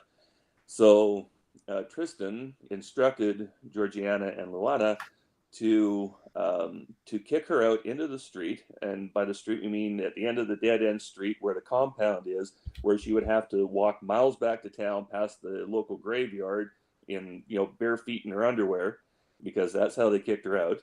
So kick her out, take all of her stuff, throw it in bags, throw those bags in Georgiana's car. So even if the cops show up, even if they go through the house, they won't be able to find anything because it'll be in your car. So in this conversation, it comes out that the girl had gotten breast implants that Tristan had insisted upon and paid for because he gets a bulk discount from a local plastic surgeon. And they were issuing her with false debts, which is another way to kind of keep your human trafficking victims in check, right? Where they were going to hold her responsible for the boobs that they insisted she get so that she'd look different when she was in front of the camera, kind of thing. But Tristan tells the two bottom bitches, Georgiana and Luana, to lock her out, to take her stuff. And Georgiana goes so far as to say, I'm going to cut her tits out, and that's how mad that she got. But instead of cutting out the implants like she threatened to do, instead Georgiana punched her in the tit in the fresh stitches in order to rupture the stitches before she threw this poor girl out into the street. And Luana played a role in that as well by bagging up the stuff and making sure that if the cops showed up, that there was nothing for the cops to find. Well, this girl goes to the local police station after one of the other girls gave her some clothes to walk to the police station in, and she wants to file a complaint, and one of the guys at this local cop shop pulls her to one side and basically holds her there until they can make a call to Georgiana and Luana that their girl just showed up at the cop shop, and what do they want to do about it? So you're talking the police connections. You're talking, these three acting in concert under Andrew, who tells other victims in different transcripts that he's the one who kind of heads everything, but the other three run it. And of course, 3 of the 4 victims in the house at the time were people that Andrew had located, and the one that Tristan had located was the girl, the American, that, thank God for her, is the reason why this all kind of imploded on them when it did. Can I read out? I've got here in the indictment Tristan actually ordering victim's assault. And so specifically with that incident, and then with the breast implants as well. So it says to kick them out hard, and if they come back, they come back. Georgiana, I want my money back. I'll cut her tits off. Tristan Tate, kick her out, kick her stuff, and take it to your house. Tristan Tate, keep all this stuff for now. Her breasts cost me 1,500 euros. Valentine worked them cheap for me. Luana, she owes us 4,000 euros. Tristan Tate says, be careful. He says, go both, kick her out of the house. Hit her if you have to. I don't care. Don't let her take her things. So I mean, this is in the messages. This is how you get the instigation of assault. And the next line, is it not, Georgiana, you've watched me do this tens of times or dozens of times? Georgiana, you've seen me do this 10 times. Go and do it now, both. Now, this is an interesting thing. Luana wasn't the one that assaulted the victim, and it's important to point out that Luana used to be a cop. So she was probably smart enough to know, I'm not going to assault this person. This might come back. So Georgiana is the one that assaulted her, which is why she's got the that assault charge. Yeah, so Gio's facing what, 9 or 10 charges altogether? Yeah, she's got more, and I think that's the interesting thing. Because that could be the strategy with Dicot, where they give her more charges, hoping to maybe flip on the brothers. Well, there's been a couple of times where Andrew's put up a tweet that said, for the last one that I saw was for every Jesus, there's a Judas. And then there was another tweet that says, how do you go from being a defendant to being a witness? So, I mean, if anybody was going to flip, it's not going to be Tristan, right? It might be the former cop, but it's more likely going to be the person with more charges. That's just how we think about it. That seems to be a logical train of thought. Yeah, even just like the breast implant thing is really disturbing. That idea of this false debt, so they owe them because of it. So even here in the indictment, it talks about Georgiana lifted her arm precisely because she had recently had a breast implant, and so there was a risk that the operation might be undone. At that time, the defendant Georgiana admitted this was the purpose of having the operation removed, saying I was not stupid enough to beat her and leave marks. So the idea that she deliberately physically assaulted her, hoping to pull her arm to damage the breast implants. I mean, it's disturbing stuff. This is where people say, the women just wanted to do it, and it's no different to everyone else on OnlyFans, and it's No, I mean, the assault comes back over and over again. Threats of violence and actual violence run all throughout the indictment. And do you want to, common sense, do you want to jump into the definition of human trafficking, the legal definition in Romania? Because another thing we see is them trying to obfuscate, and with Candace Owens, in the Candace Owens interview, and in all these interviews, he says, well, they're saying that I human trafficked because I made some girls like me, and then I showed them how to use an iPhone to download TikTok, and that's what they're saying. I don't know. I didn't do nothing. This is what they're saying is human trafficking. And how am I a human trafficker? Where are where's the shipping container full of Ukrainian babies? Where's the where's my Epstein Island? Like, how am I a human trafficker? I'm not. They're trying to change the definition of human trafficking. So he's actually himself trying to define it in a weird way. But yeah, what's the definition there? While I'm going through this, see if you can Google the UN definition of human trafficking. It's a 3-frame graphic that's white and blue and purple, I think. So UN definition for human trafficking, if you can bring that up on the screen, I'll kind of go through how the Tates qualify for it. And a lot of people have human trafficking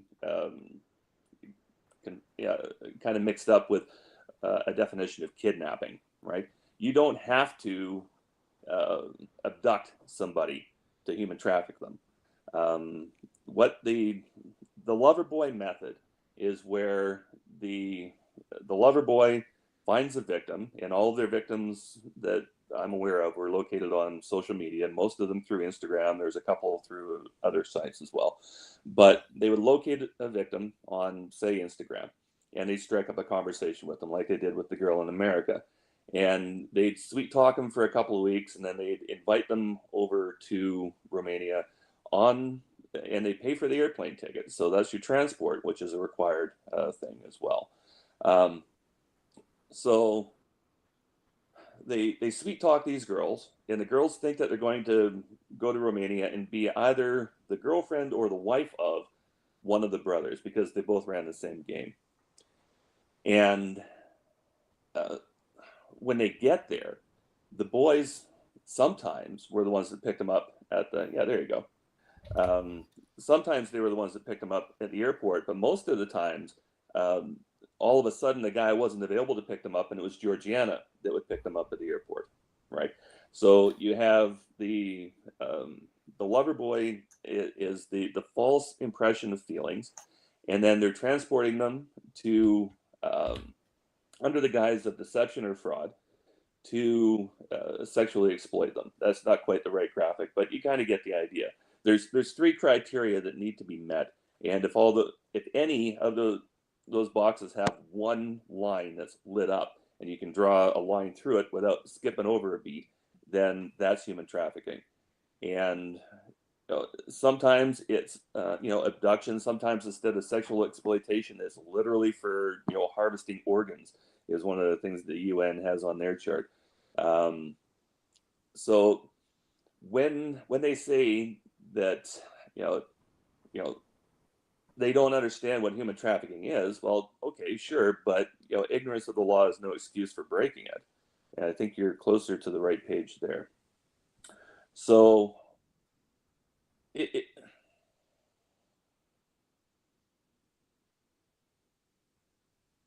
right.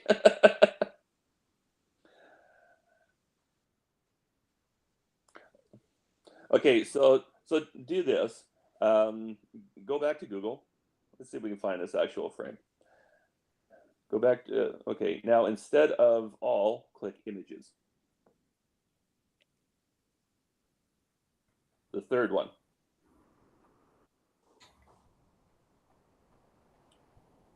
And now you can run right through that diagram and see exactly how they qualify as human traffickers.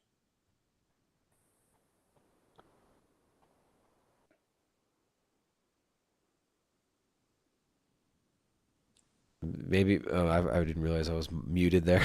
I was muted for the audience, but yeah, the Matrix. Maybe the Matrix wants us to think that this is bad, but really it's all just fine. Would you ever think about that?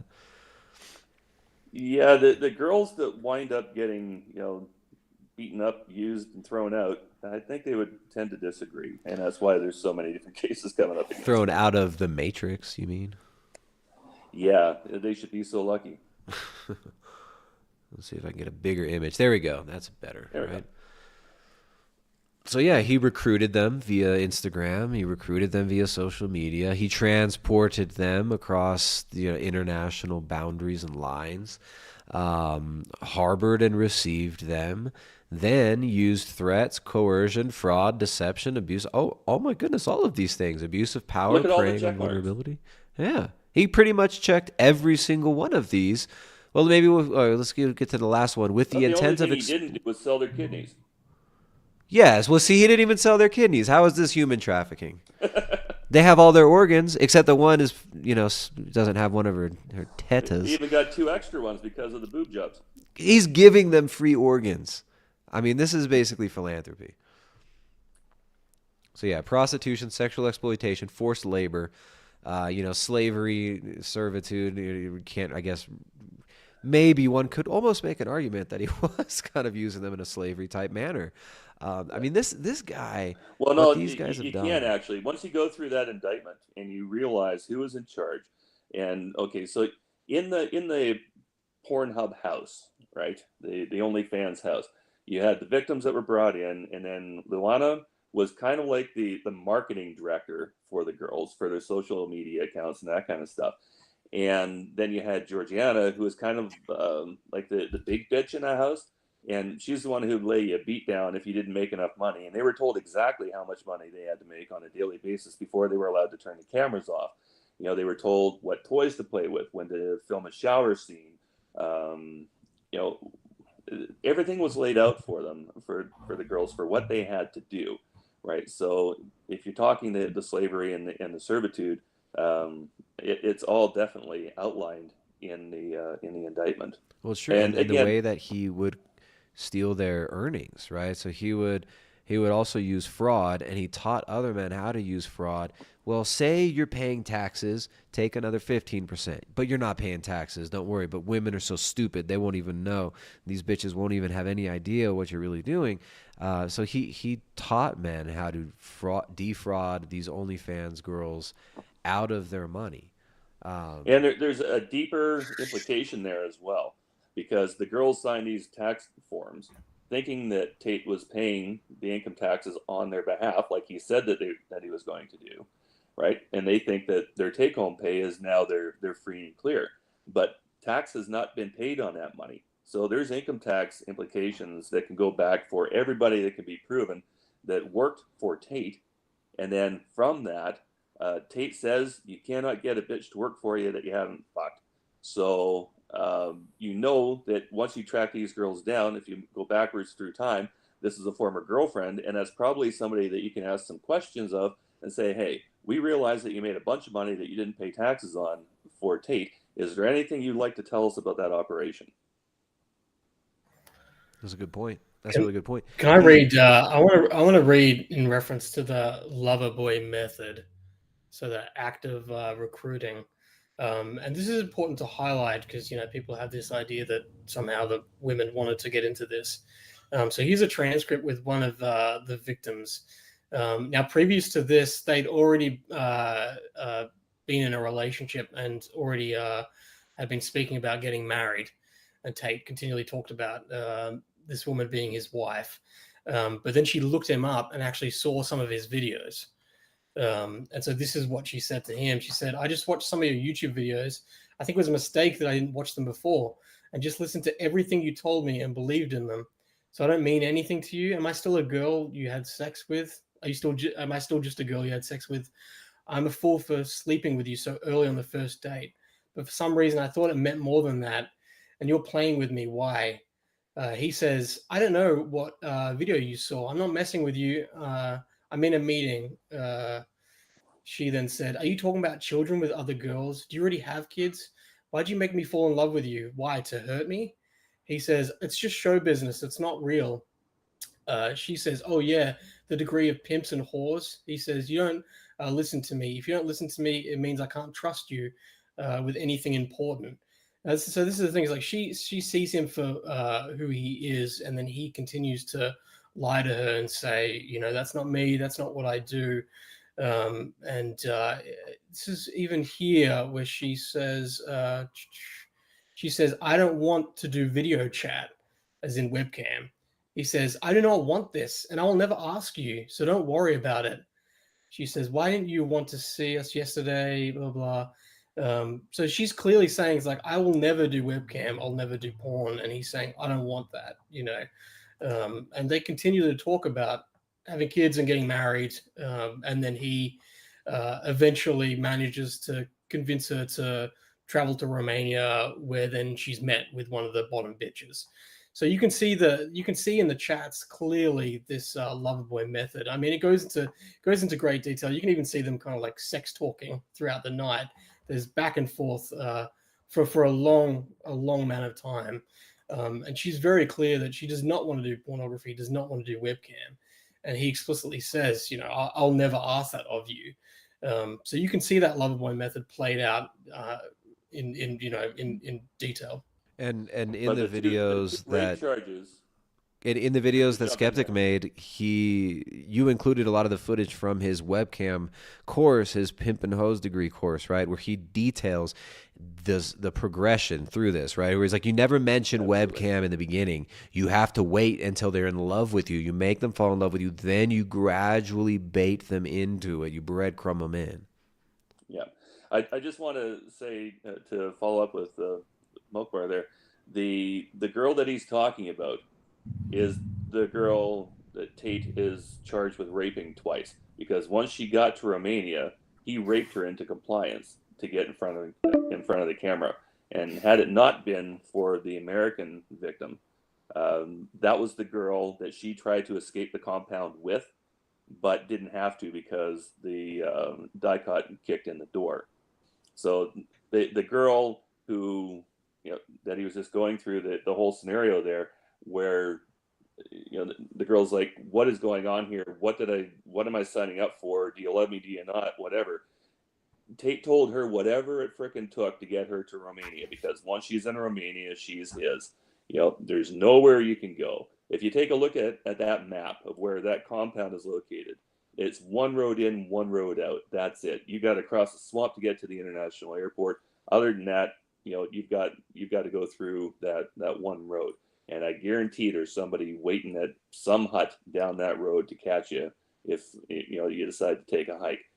And then right across the street from that is this American village where number 67 Washington Street, I think it is the actual house where it was under lock and key with armed guards, so these girls couldn't go anywhere. Right. So when the American and this Moldovan were thinking about making their escape, they thought they had it worked out, but it's a good thing Dicot kicked in the door. And that's the interesting thing, right? So that raid in April 2022, so Dicot kicks in the door and they find 4 women there, and the American victim and the Moldovan woman were hiding in a closet, and that kind of leads to the investigation where they eventually get arrested in December 2022. And in the meantime, they go to Dubai, and it's not until they return from Dubai that they get arrested. But meanwhile, after that raid in April, Andrew Tate goes on Tucker and continues to push this narrative that the raid was in fact them getting swatted. So that's what he says. He says that it was a swatting, and there was no crimes committed, and they had done nothing wrong. And it happens all the time when you get to a certain level of being famous. This just happens to famous people. So that's the only reason why this happened to me, is because somebody got jealous of my cars and my girls, and they decided to swat me. So which is a total lie. I mean, it's amazing the magnitude of lies. I'm just so surprised. I mean, I got some respect for what Tucker's done the last few years. I got respect for Candace Owens. I think they're both right about a lot of things. But man, it's so sad seeing them either being duped I mean, with Candace, it seems like it's more than just being duped. With Tucker, maybe there's a naivete, but the fact that Tucker just ate that up and just sat there and just grinned like an idiot and like, yeah, it's ridiculous. I can't believe it. It's TikTok. It's just, they got swatted. Well, yeah, it's like you're not charged with rape, are you? No. Okay. Well, you said he wasn't, so it must be true. Well, Candace Owens, I think, is there's a connection with her husband, right, George Farmer, because he knows Andrew Tate, and I would suspect that he's part of the war room, being honest, because he knew Andrew to the point where they met, the three of them met. So Candace and George and Andrew met at the lobby of, I think it was a Hilton somewhere. Anyway, The Ritz. The Ritz, yeah. So they had this, this friendly meeting together, right? Well, that doesn't happen, just out of the blue. You have to arrange that. I mean, it's not an accidental connection, right? So you have to wonder whether or not Candace is covering for her husband at this point. Well, let's also mention that Candace in January 2023. So this was when they'd been arrested, but it was before they were charged. Candace does one of her shows where she discloses that she actually met Andrew Tate, and this was in December 2018, maybe January 2019. So she met Andrew Tate through George Farmer, her husband, and in this one time that they met at the Ritz, the way she says it is that she was had just kind of fallen in love with her future husband, and it's true they only dated for 2 weeks before they got engaged, and so she was saying that all her attention was occupied by her future husband, but she had an assistant then who was Romanian, and now she says that her assistant at the Ritz met Andrew Tate and spoke with Andrew Tate, and then immediately came to her, Candace, afterwards and warned her and said, "This guy's a pimp. This guy's a pimp in Romania. I know, trust me." Now, Candace, she says this in her show. She says, my assistant warned me, but my assistant also kind of said stupid things, blah blah, But she also says, but my assistant was loved Instagram and would be the kind of woman that Andrew Tate would potentially want to recruit into becoming a so she was a hater. She was jealous that Tate didn't try to pimp her, basically. So she was warned about Andrew Tate being a pimp in potentially late 2018, early 2019. So this was before Andrew Tate was famous. So this whole narrative that somehow it's the Matrix mobilizing these charges. I mean, her assistant, who she calls dumb, was smart enough within a 5-minute interaction with Andrew Tate to be able to sniff out this guy's a pimp. So well, what's up with Candace's discernment seems kind of wild. Jamie Hanshaw in the chat says he proposed to Candace after knowing her 17 days. You knew this woman 17 days and proposed to her? What's going on? And do you know how he proposed to her on FaceTime? George Farmer as well. How romantic is that? I don't know about this. I'm not trying to just spread rumors, but let me go ahead and just spread a rumor that's being spread. But people have been saying that he's a closeted homosexual, stuff like that. So I hope not, but maybe the Tate's got some dirt on George Farmer, or maybe he's maybe he's got certain proclivities, whether it be for dudes or for women that they provided him with. Who knows? But you could be looking at some sort of a compromise that also could be coming from a place of loyalty. I mean, some people will just have this notion of, well, I gotta roll with my homeboys. I gotta vouch for them no matter what. So, if he's my friend, I'll lie for him, which is, I think that's stupid and immoral. So there's a few different things that could be going on there, but it's not looking good for Candace as far as the lies she's been telling on Tate's behalf. It's blatant. Even to link it back to what we were just talking about, especially with this American victim. After Candace interviewed Andrew Tate, she then dedicated the next episode to pretty much reading out the lawsuit that Andrew Tate had launched against this American victim, because he sued this victim, and so she based all her evidence off this lawsuit. Andrew Tate. In that episode, she spent the first half trying to discredit the victim by defending 5 child predators who all had sex with her, this victim, when she was a minor, including one named Keith Fox, who was convicted of child molestation of this victim when she was 15, and another one when they were 12. Now, Candace Owens defends all 5 of those, including that convicted child molester. And she does something like really despicable that I keep asking for anyone to give me a reasonable explanation for why she would do this. But she decides to bleep the name of Keith Fox, the convicted child molester. But yet she broadcasts and dedicates the entire episode to discrediting the victim, who was the child that Keith Fox molested.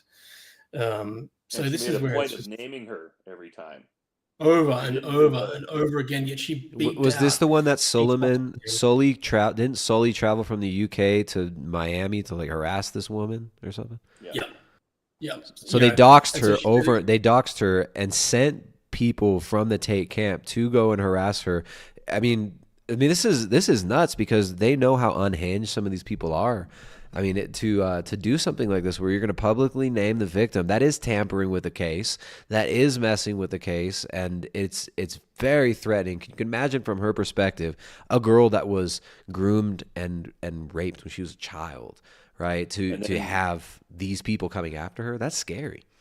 And shortly after that, we did the interview with, we covered an interview that Fresh and Fit did with Tate's American lawyer. What the hell's his name? Joe McBride, is that right? Thank you. Yeah, that's right.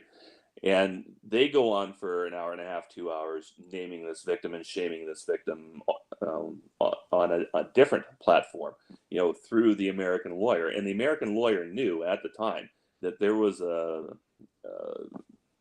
ban on naming the victim. Like, that had already been decided by the Florida court, that they are Jane Does.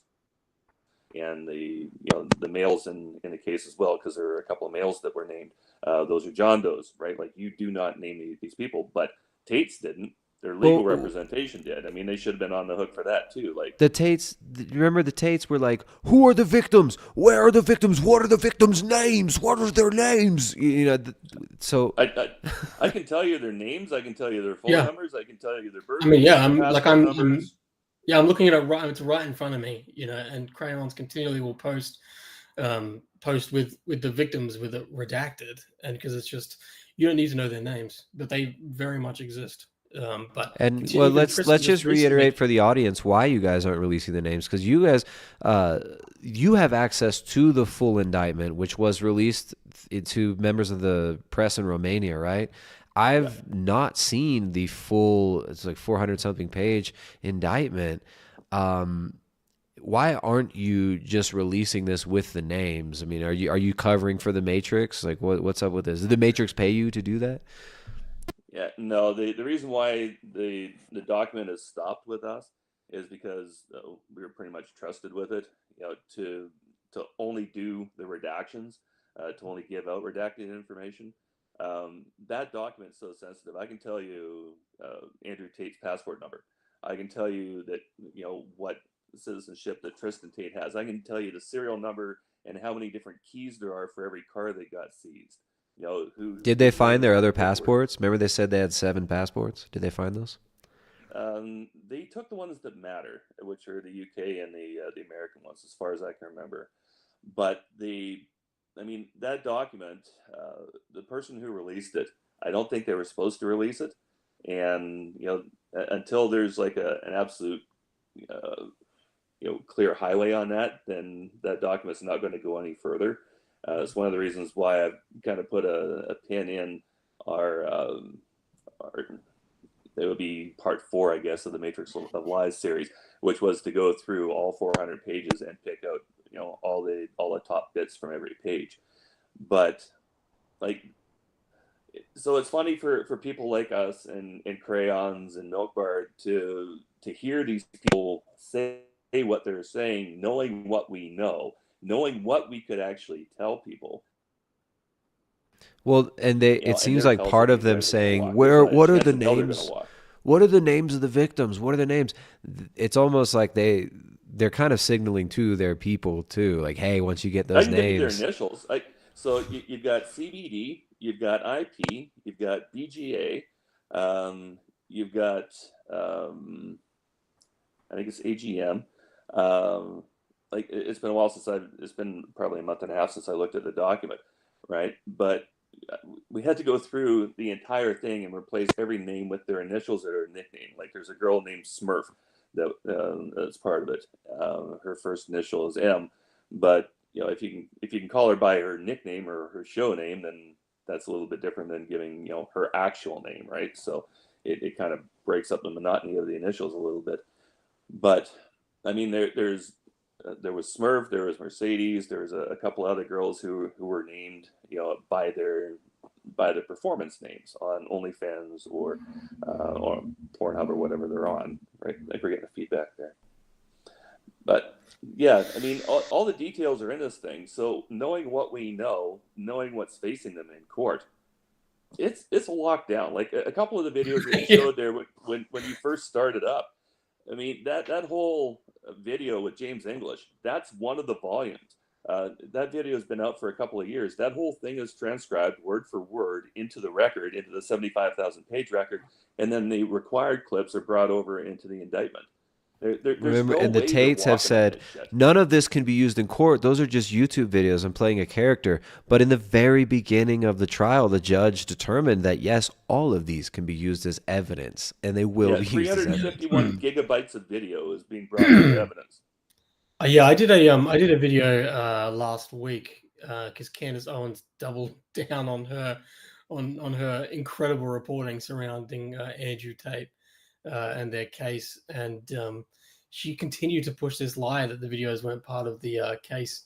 So in my video I literally showed Andrew Tate from one of his courses, and I overlaid it with the indictment where the evidence actually has it transcribed word for word.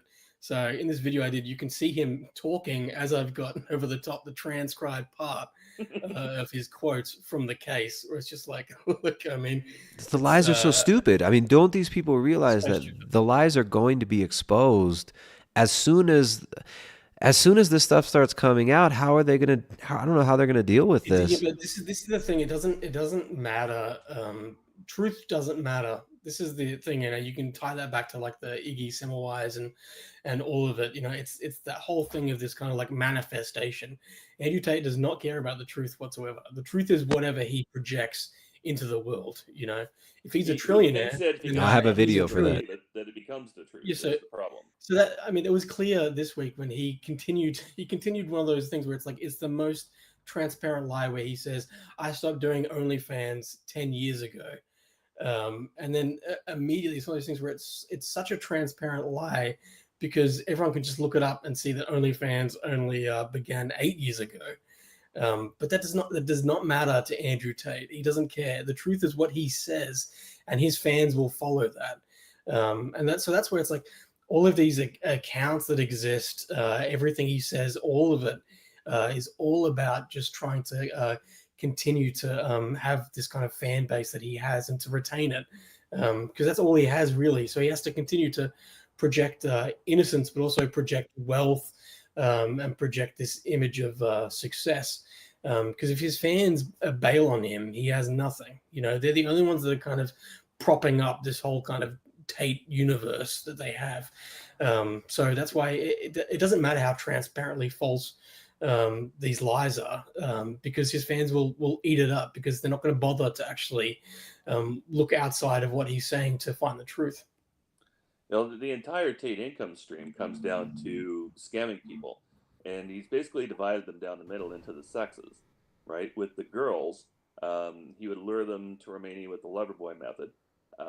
So it's a three-stage famoose, right?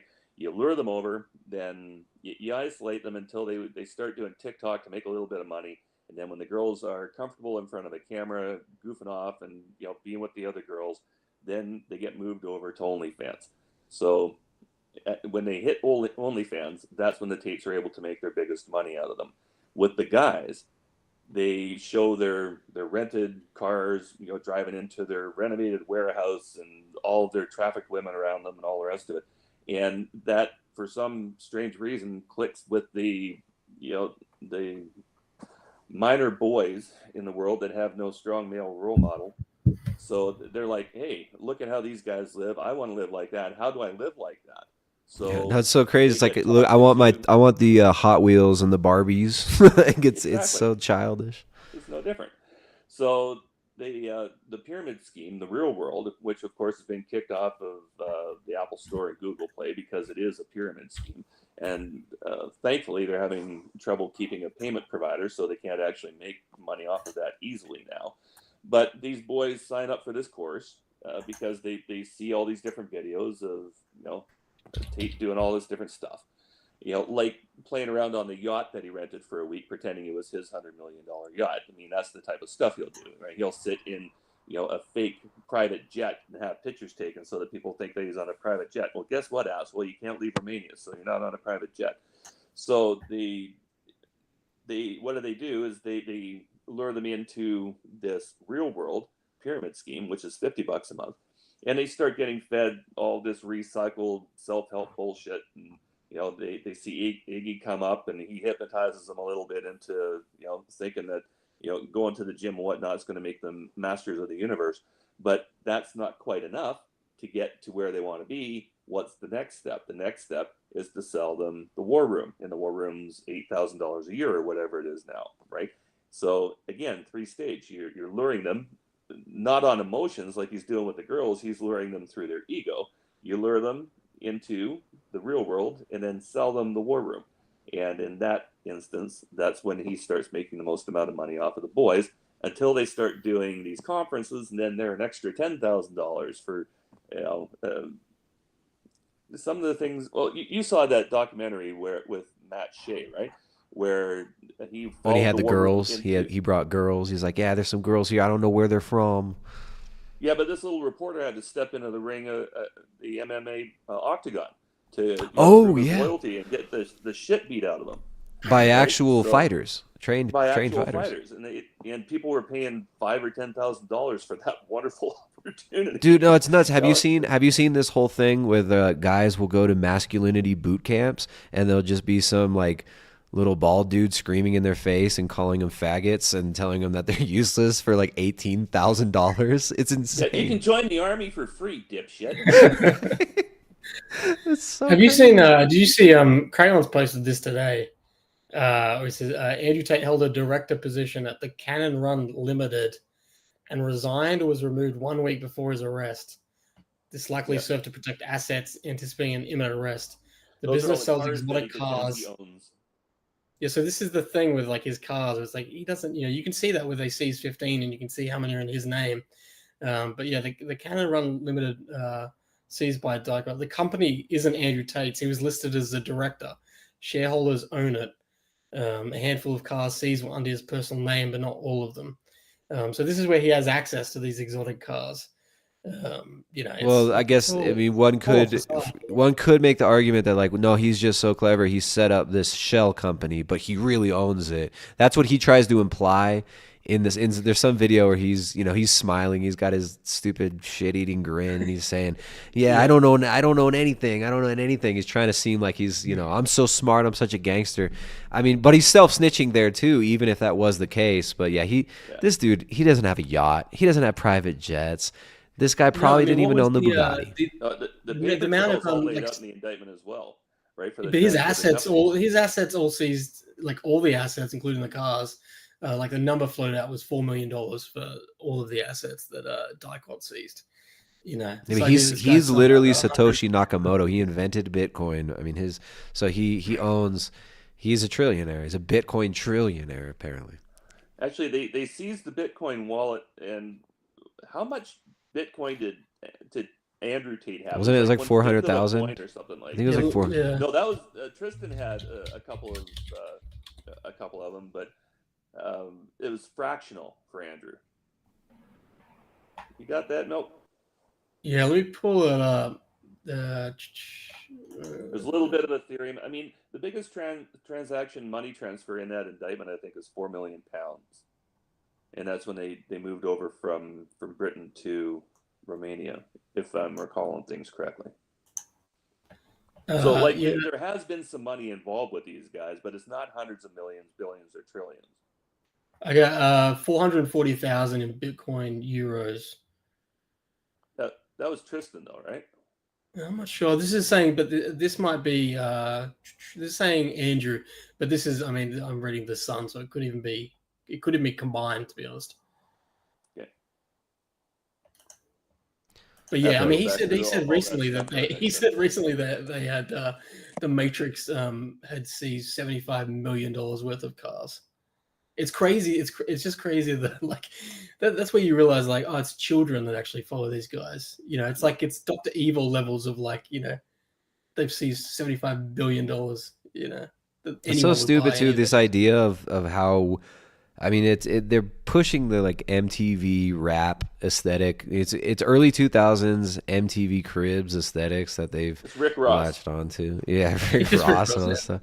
But it's like real rich people, real wealthy people. They don't buy Bugattis and brag about their Bugattis. I mean, actually, most wealthy people I know, actually, they like shop at Costco. They're so cheap. Like, a lot of actually wealthy people are not flaunting it like these tards. Where Jeff Bezos got interviewed, he's driving along, and the reporter's sitting in the passenger seat, and they're driving along.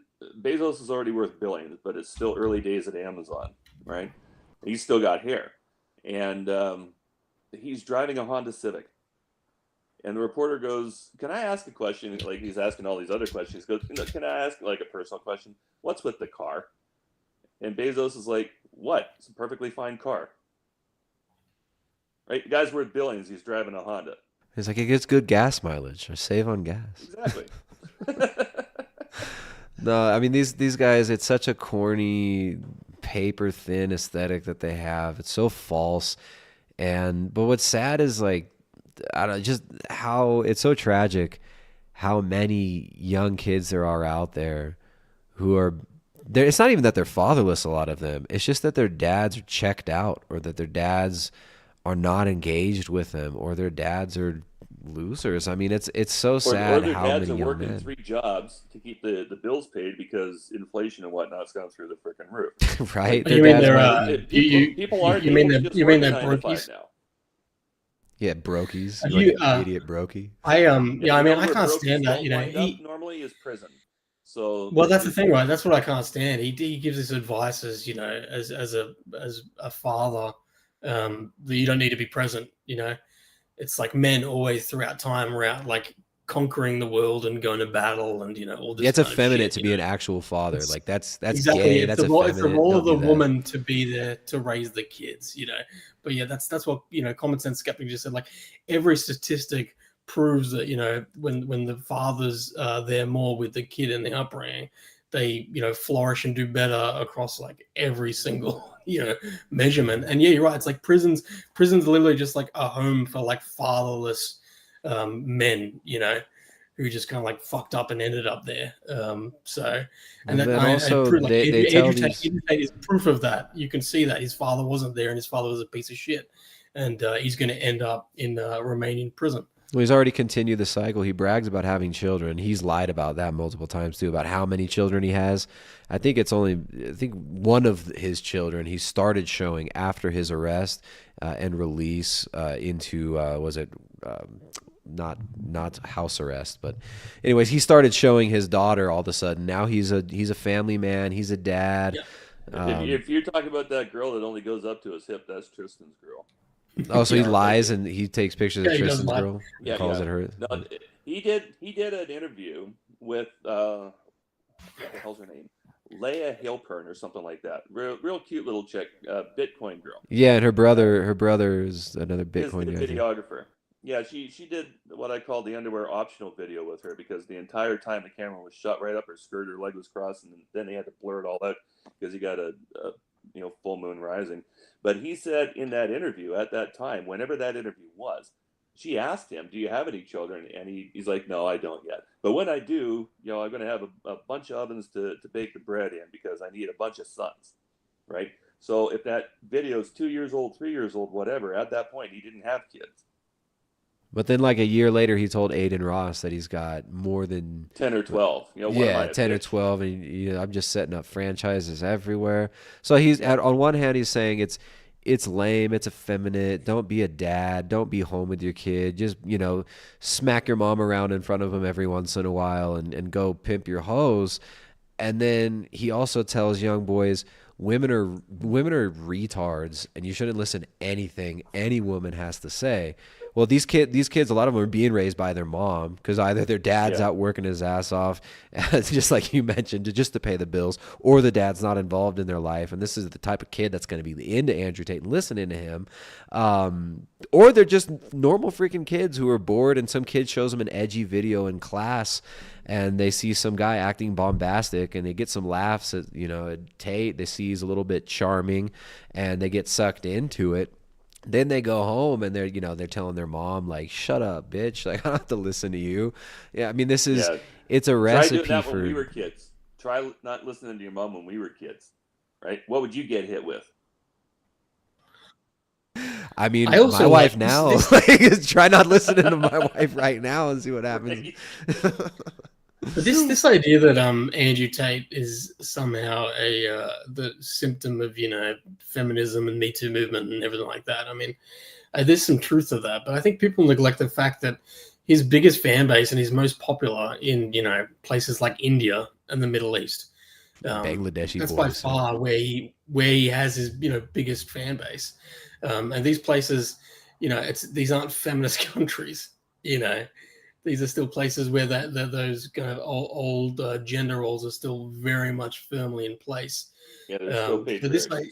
So this idea that Andrew Tate, that's where he gets his popularity from, is like completely just utter rubbish. He's popular because he projects this idea of being a hustler. It appeals to these people that are in like third world countries, where they're like, yeah, I want to be like Andrew Tate because, like, fuck it, where I live now, what I've got is fucking terrible. So if this guy can, in some way offer me a road where I can, have fucking Bugatti and this lifestyle, I'll take it. And it also affirms this idea of, yeah, I'm a man, I'm better, I'm powerful, blah, blah, but it's not going to get you where you want to go. Well, the problem with Tate is that he encourages breaking the rules, and read into that breaking the law, right? You can't get rich by following the rules. So yes, for the laws for brokies. Yeah, and normies and all the rest of it. So like what he's doing is not only perpetuating the paradigm that he's created with the pimps and whatnot. People are going to read that differently depending on where they're from and what they think they can get away with, right? So if it's like in child psychology, you're going to push and push and push, and if you don't get any pushback, then you're going to keep pushing until you get pushback, right? And that's what has happened with the Tate brothers, is that they got away with a little, and nobody pushed. Then they tried getting away with more, and nobody pushed. And then they tried to get away with it all, and now they're in shit. So I think the other thing to point out as well is this thing of just like, they're teaching men to, go to the gym and to be ambitious and want to be successful. When did he say any of that? I mean, but this idea of like somehow empowering young men, it's like, well, that's all well and good. If you're somehow able to isolate the positives from the evil and net negativity of Andrew Tate, that's great. But I don't see it. I see it as a cult where, if as soon as you start kind of getting some positive messages, Tate's built it so then you require more and more. And it's incredible the amount of people that I encounter where I'll post something. And just recently I had someone who was responding to me, and they said, I went through a divorce and I was suicidal, and it was Andrew Tate that got me through this. And he was replying to a video that I posted about Tristan Tate, and it was that one where he says, like, I've recruited more women into pornography. And he also says, I can recruit any woman. I can recruit any girl. You know, it doesn't matter. It doesn't matter how good you are as a father. If you're not rich, I'm able to groom your daughter into pornography. And so this guy was responding underneath that, saying, "The Tates have been a positive influence on me." Blah blah. And I had to point it out. I'm like, look, maybe they have, but look at what they've done. They've now somehow conditioned you to defend them and respond to this horrible clip that I posted. So this idea that somehow you're only getting positive, this positive message and you're improving your life isn't true, because now you're part of this cult where you're defending them on this clip that's completely irrelevant to what you're talking about with the positivity. This clip is entirely about the negativity of Tristan Tate recruiting these women into pornography. And now you've somehow joined this cult where you think that you're still independent, but you're not. You're working as one of their agents, and you're now actively like bombarding the comment section. And this guy literally replied to me, and he said, "I don't care what they did in the past. I don't care who they are. They've been a positive influence to me." And I had to tell him, I'm like, just listen to what you said. That's exactly what a cult member says. That's identically what a cult member says. And this guy he could not get it that he'd been kind of programmed. This is madness. I mean, you see, there's so many little cults online too. I mean, I've covered a lot of them on this channel over the years. We've talked about a lot of these weird little internet niche cults. But you see this so much. I mean, I'm so glad you brought that up, because I was thinking about this earlier. You read the comments and people are, well, you know, I was in a really dark place and Tate pulled me out of it. It's like, I mean, I used to do a lot of debates with these vegan influencers in like 2017, 2018. And there's so many people that were completely destroying their health on like raw vegan diets and starving to death, basically, until they hit the wall and they realize I'm literally killing myself with what I'm doing dietarily and something needs to change. But these people, when they first start out, they'll find these, you know, these vegan channels, and they'll tell them, "You changed my life." They'll make minor changes in their diet. These are people going from eating McDonald's every day. Then all of a sudden they're eating, you know, they're eating some kale salads. They're eating a little bit of tofu and some processed stuff, but mostly eating like some more real foods, and they feel better. Their dopamine signaling is changing because they're actually making changes in their life, right? So these people are getting good feedback from making these dietary changes, but then they end up hitting a wall and holding on to it, and they're physically degrading. They're losing muscle mass, bone mineral density. Their vitamin D levels are tanked. Their sex steroid hormones aren't working, so they feel depressed. Your brain needs cholesterol, so their brain starts shrinking. Some of these people, and you can see it in their eyes. They're suffering. And then, but they still think that, well, no, veganism is the way. It's helping me. It's like, no, you're hurting yourself with this. But even like the other side of the coin, people will, you know, they'll leave veganism and then they'll go to like some extreme, like, I only eat freaking raw meat. I'm on the Liver King diet. Liver King changed my life. He saved me. And it's like they're just going from false savior to false savior over and over again. I mean, it just kind of, it attests to the nihilism of our culture, the lack of meaning, the lack of purpose in life, and the moral relativism and the cesspool that is this kind of like, you know, a post-enlightenment materialist, rationalist worldview that so many of us are raised in. It's not enough, and people want more. But if people aren't given something that's solid, something that's really true, they're so willing to swallow the poison pills and pretend that it's healing them in all these little cults, right? Whether it's Andrew Tate or, you know, some other online goober guru like Liver King or something. There's so much confusion. There's so many people who have built their entire existence around Elon Musk and the promises that he's got. One of the things that I'd just like to jump in and say is that most of the people who look to Andrew Tate to get them out of the hole that they're in or whatever, they probably, if they have any amount of community around them whatsoever, probably have people around them that are telling them the exact same thing, but they're ignoring those people because they're not on YouTube, they're not on Rumble, they're not on Twitter, right? They're nobodies. So what do they know, right? This guy must know better because he's got 17 million followers or whatever, right? And that just doesn't translate straight across.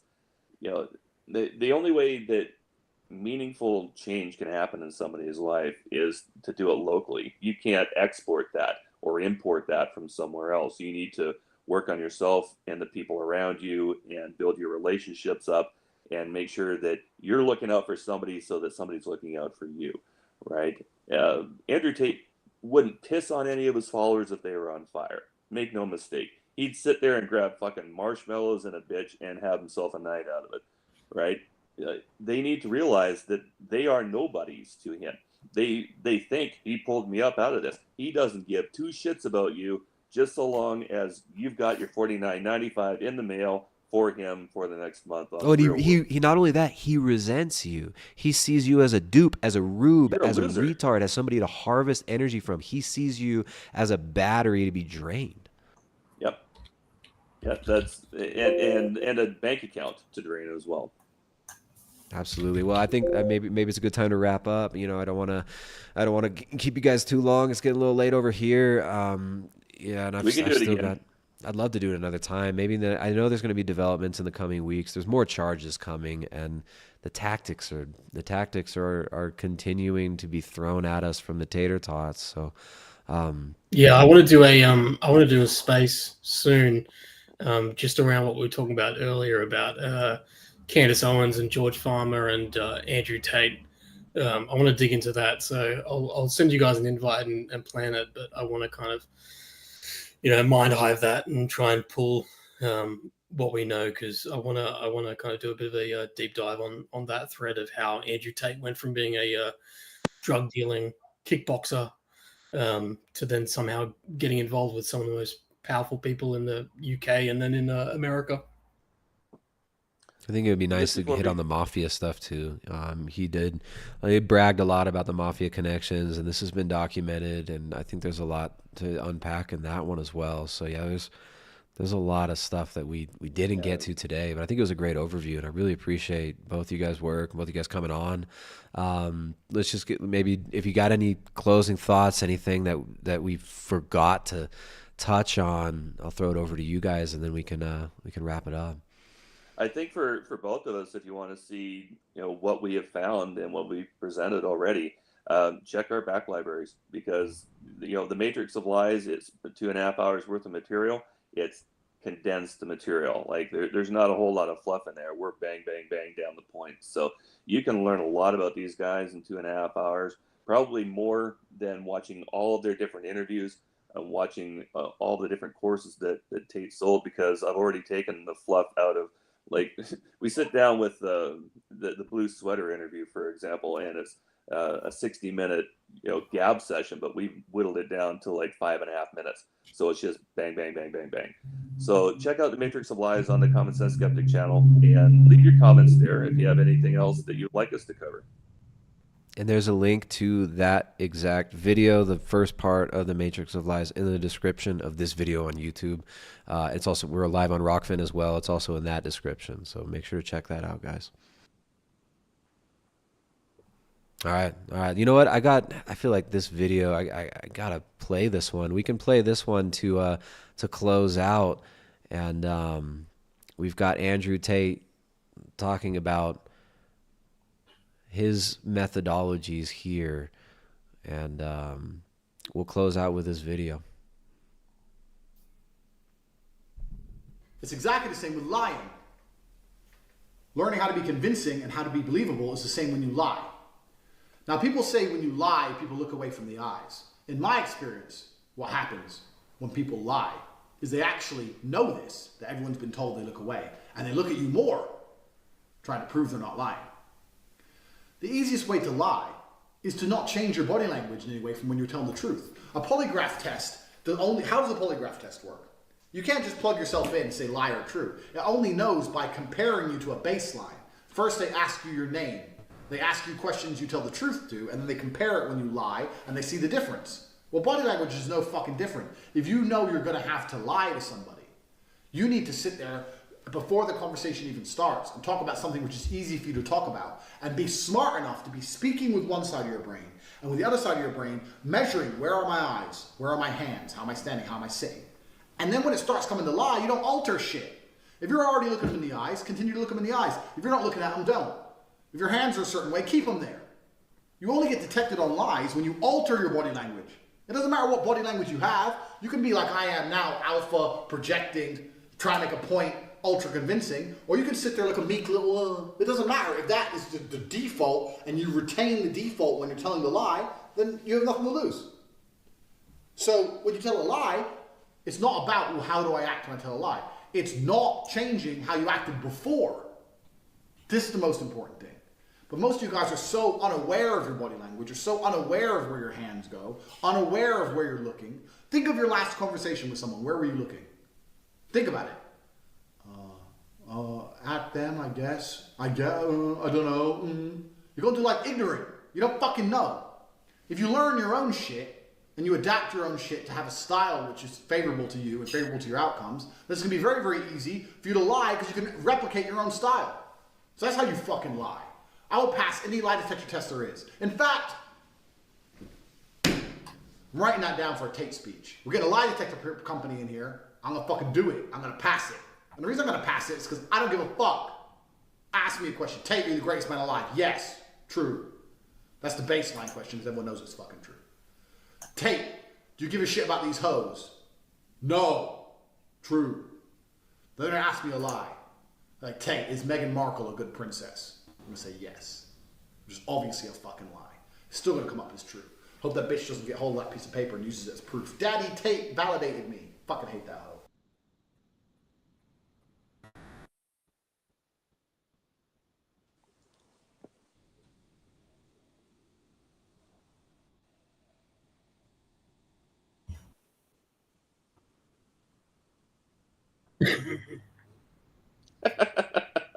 Yeah.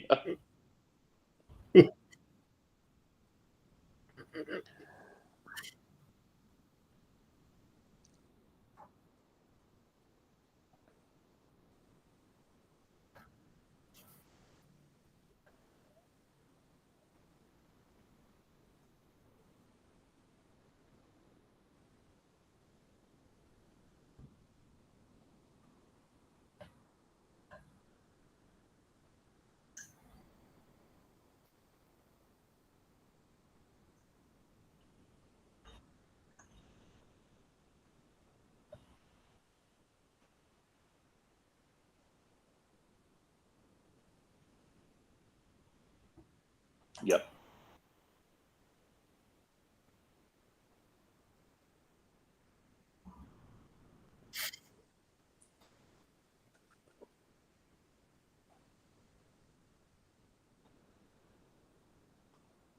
Have a good one. Good to meet you. See ya.